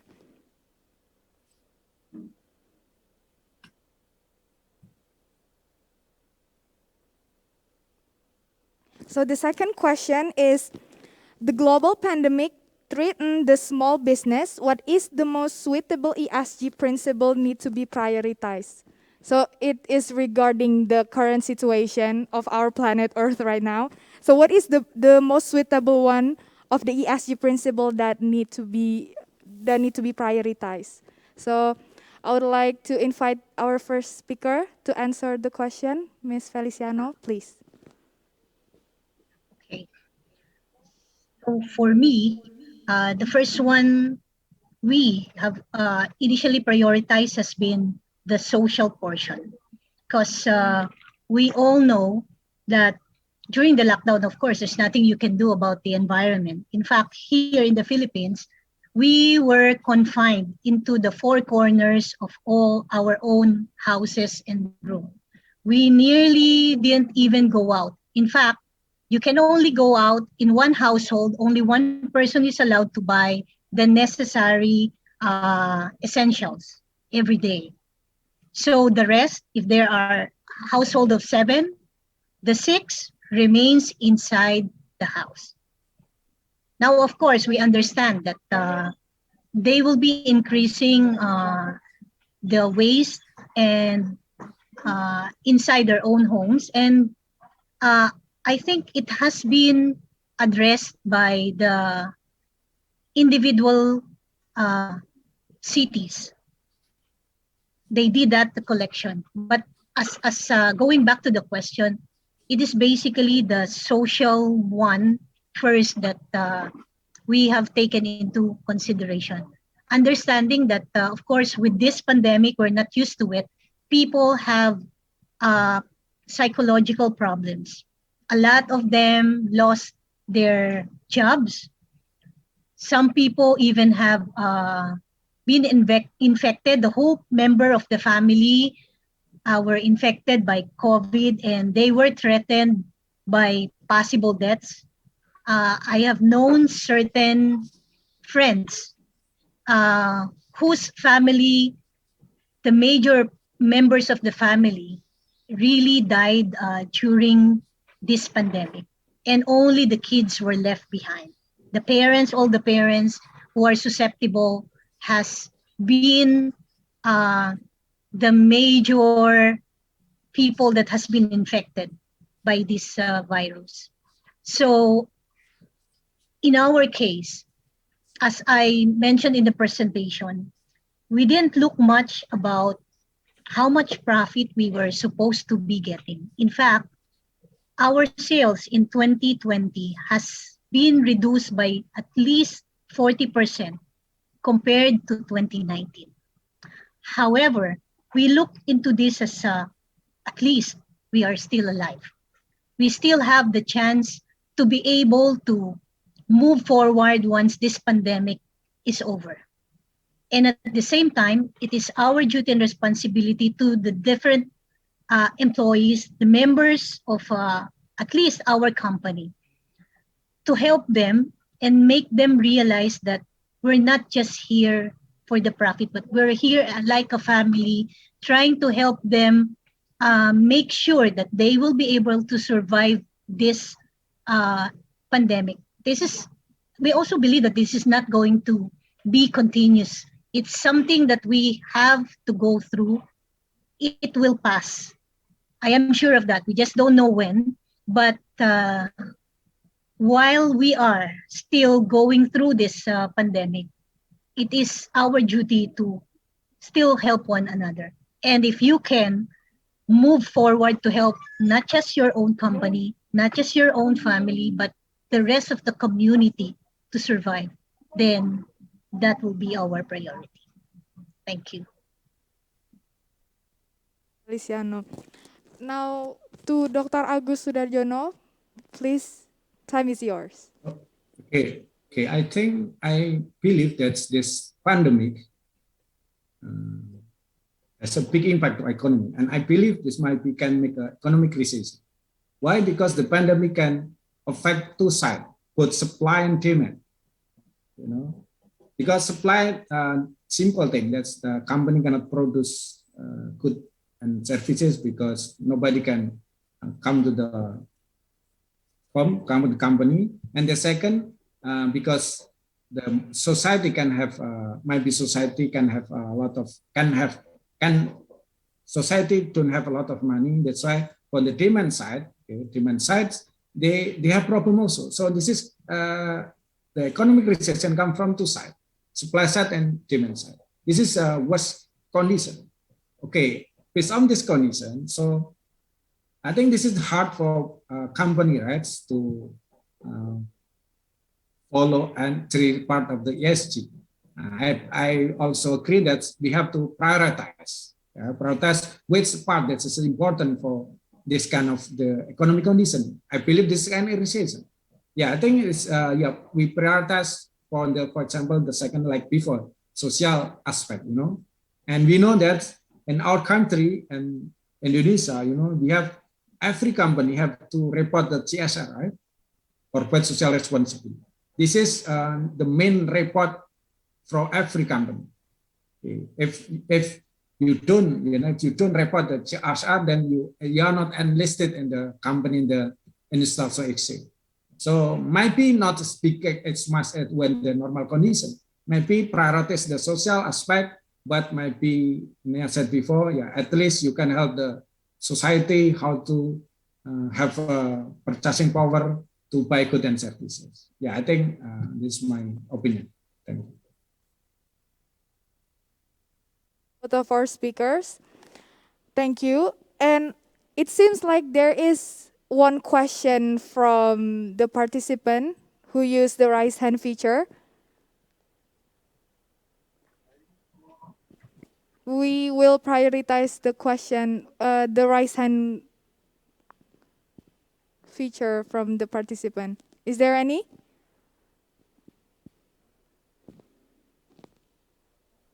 Okay, hello. I think one question, I think in the chat, there's still one question, but I'm not sure this from Mrs. Feliciano because for the psychology effect, something like that. You can see from the chat, from Angger Julian Rahman. Also from Angger. Yeah.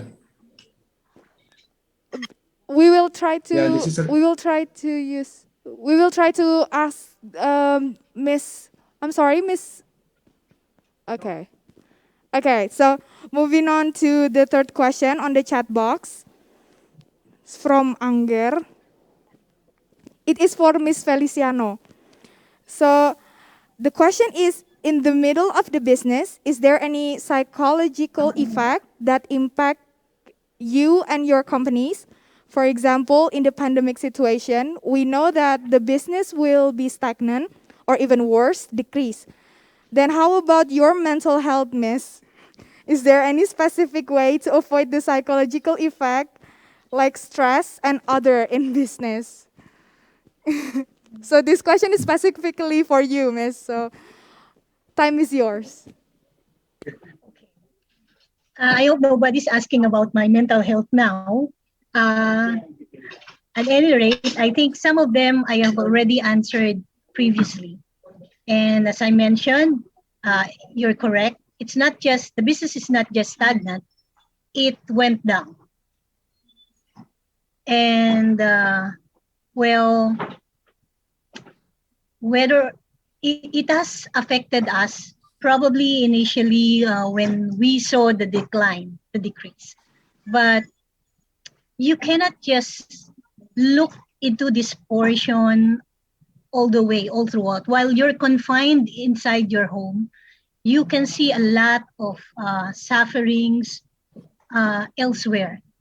In fact, it made me realize I have no reason to complain anymore because the sufferings that's being experienced by most of the people outside of our home is a lot more. I have seen people who have one egg that's being shared by a family of 6 or 5. And good thing, because of, well, I should have said it modestly, because of some of the preparations that we have already made, being part of the middle class in our society, we have enough food inside our own homes. And every time I will think about the negativity behind the decrease in the sales in the business, in a way, I am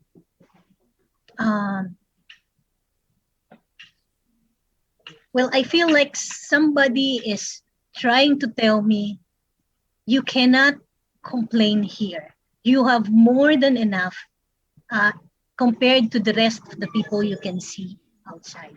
So yes, I am affected, but you have to divert your thoughts. See what's going on, look into a bigger perspective, see what's inside your community, what's in the whole country. If you can see all the people in India, all the death that's outside of the roads, it's very devastating. So do you think I will have the right to even say and complain about what's going on with the business? I think it will be very unfair for them. So yes, we are all affected psychologically, but you have to look into the bigger picture. It's not only you who's experiencing it, the whole world is. You can see a lot of industries shutting down. I know a lot of people in my community who have been laid off. No more work, nothing to provide for the family. And I think the best way for you to cope on this is to be part of what's going on, to make sure that even in the small way you could, you will be able to ease the sufferings of the people outside. Only then will you be able to find another type of fulfillment for yourself.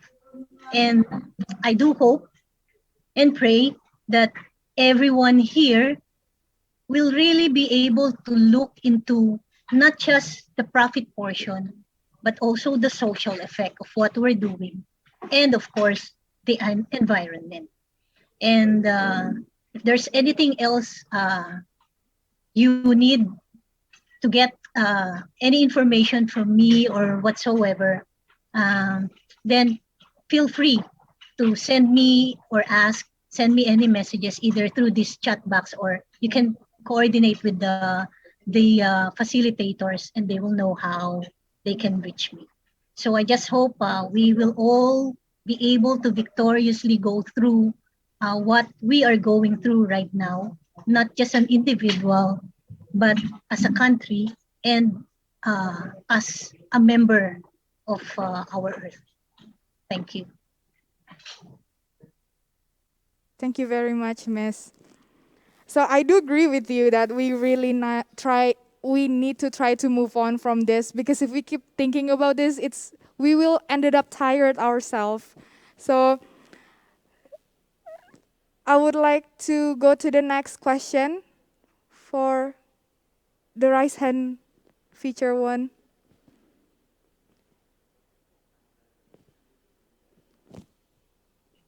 Hello. Hello, Miss. So now Miss, may I know your name first? Please introduce your name and then what university you're from. Please. Assalamualaikum warahmatullahi wabarakatuh. My name is Najla Gina. I am from accounting student batch 2019 in UAE. And I'd like to ask about more than half of large-scale business companies have a higher concentration of workforce rather than a small one. So will the size of the company ensure that the prosperity of their employee with applying the ESG aspect in the Asian business outlook? So Miss Najla, right? So Ms. Najla asked about, will the size of the company ensure the prosperity of their employee with applying the ESG aspect in Asian business outlook? So for this question, I would like to, are you specifically ask one of our speaker or for both of them, Ms. Najla? It can be both of them. It will be better. Okay. Okay, so I would like to invite our first speaker first, Ms. Feliciano. Okay. Well, I think Dr. Jono is the better authority with regards to this. Mine is on the small and medium enterprise. But on a personal level, I think there really is no value or comparison on whether it's a small or a medium or a large company for us to follow the ESG. It is our responsibility, everyone's responsibility, to make sure that, one, we will have a place that is habitable for the next generation. It's not just us. It's always the future, because as you know, our time here is at least already in the middle. And the younger ones, the younger generations still have a lot for them to experience and to learn. And how could they live in a place where the environment is already considered uninhabitable because of the different destructive means that we all do to our environment. Like, maybe the impact on the environment of a mining company is huge because their operation is huge. But come to think of it, a mere individual in a small company who throws plastic into the road and cause the drainage to clog, it will not just affect one person. It will affect the whole community and probably the whole country and then the whole world. We have seen a lot of those videos wherein there are deaths in the sea, a big whale who died and found in some of the shorelines. And when they opened the inside, it's full of all those waste. So if we really do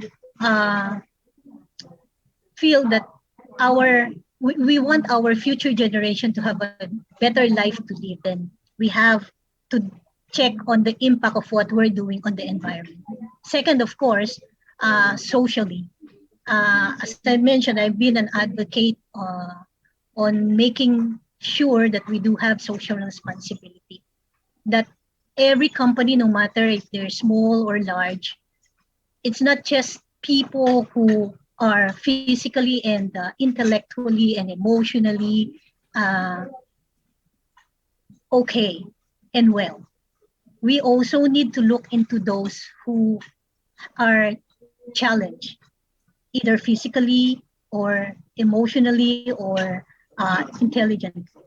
They are also part of the community. If we want to make sure that they will not be future causes of crimes or whatever, we have to make sure that even at the early age, we'll be able to help them because they also have lives. Let them provide for their family. Now, with regards, of course, to the governance, my business inclination is not really that much. I always believe that profits is not going to be something that will make one happy. In fact, a lot of money can cause a lot of problems to a lot of people too. Well, I will leave the portion on the governance for Dr. Widar Jono, and I'm also learning from him too. Thank you. Thank you, Miss. Now, let's hear Dr. Agus Sudarjono answer towards this question. Time is yours. Okay. Yeah. Thank you. I think we let's remind us what is actually the goal of the ESG, right? This is not only for the company but also the economic as whole, right? This is ESG is for benefit for the company sustainability as well as for the economic sustainability, right? If the company can run this kind of ESG program, then might be the economic to be sustainable, right? And this is not only for the responsibility for the firm, but also us, as individual. Okay, for example, it's just simple. For individual, if you don't consider about the environment, what happened to our condition? For example, if you anytime you throw the trash any place, what happened to our earth? What happened to our land, right? What happened to our environment, right? Okay, that's why one of the waste management, right?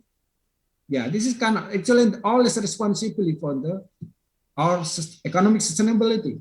Yeah, because if not, yeah, might be we don't have the waste management project well. So if you, I said before, example, the simple thing I said before. For example, you throw the trash, you throw the plastic and everywhere. What happened with what happened to our environment, right? Yeah, there's a degradation of our environment, right? Okay, but yeah, I believe that's because most of the company use natural resources. Yeah, so this is important. So starting not only for the big company but the small company. I think every company natural resources, right? Yeah, that's why if we consider the ESG as the part of our business, might be makes our natural resources live longer, right? Okay, that is might be make a better condition and when we have better generation, because if there's depletion of naturals, what happened to our next generation? So I think this is not only the company, but also us as individual, right? Because we must consider what our environment condition. Yeah, I think this is it's our concern, I think. Yeah, mostly in our country. And it's not like Singapore, right? Singapore, there is very strict, right, regulation, and here you can throw trash anywhere. You should drive the car and you can throw stress and highway. This is not our good behavior, right? Yeah, I think this is the simple thing. If we can manage this kind of the environment problem, that we can maybe it's better for our generation. Yeah, I think I said that this is not the environment problem is our responsibility. Yeah, all is as a responsibility to manage our environment. Okay, I think this is my answer. Thank you very much. I do agree with you, sir, when you said that ESG is not only for the sustainability of the firm, but as well as the individual and also the government. So that is the end of the Q&A session. I would like to summarize all of the topics that we have talked about from the Q&A. It is said that it all depends on the countries, because several countries still not implement the SGD principle is not yet implemented on all of the countries, especially for the Philippines. But the Philippines try to prioritize the individual companies' needs to choose which one to be prioritized about. And Dr. Agus also agree with the statement that it all depends on the countries and the company itself. And the social aspect is the most important thing, because the waste, as we know that the waste will be increased during the pandemic. And the pandemic, Dr. Agus also mentioned that the pandemic attacks both sides of demand and supplies. So that is the end of the webinar session. Before I finish this, I would like to take a picture with all of the participants and audience. So I want all of you to open your camera, please. It's okay, just open your camera. You just need to prepare your biggest smile to the screen. This is the part I love the most about webinar, taking pictures, okay? Hello. I want to see those pretty face and handsome one. Okay?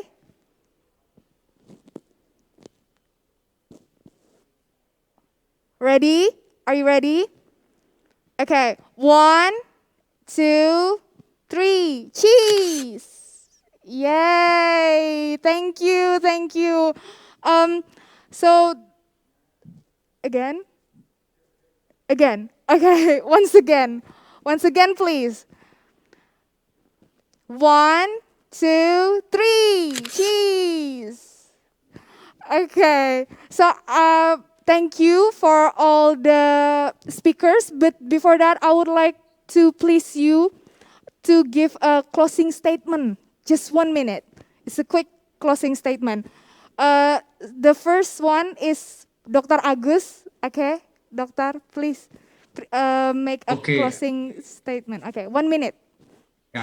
Yeah, I think that everyone has responsibility regarding to the ESG problem. Okay, so I think not only the company but also us, government, any part of this society's responsibility to make a better environmental condition, better generation for sustainable development. I think it's my closing statement. Now, Ms. Feliciano, your time is 1 minute. It's all yours. Yeah, I agree with Dr. Agus, and I second the motion. Thank you. Have finally come to an end of this session. Thank you very much for both of our speakers. It's so glad to have you today. I would like to give the stage back to Ms. Ulfa. Time is yours, Ms. Ulfa.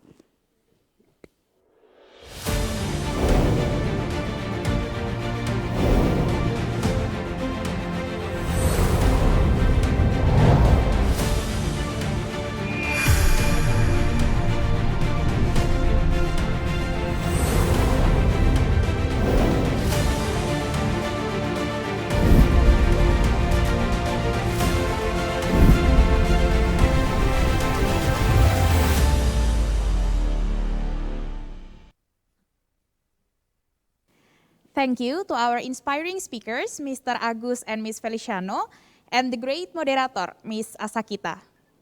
By the end of the webinar, the session of the first day has also ended. Keep your spirit and do your best. See you tomorrow. Wassalamualaikum warahmatullahi wabarakatuh. Waalaikumsalam warahmatullahi wabarakatuh.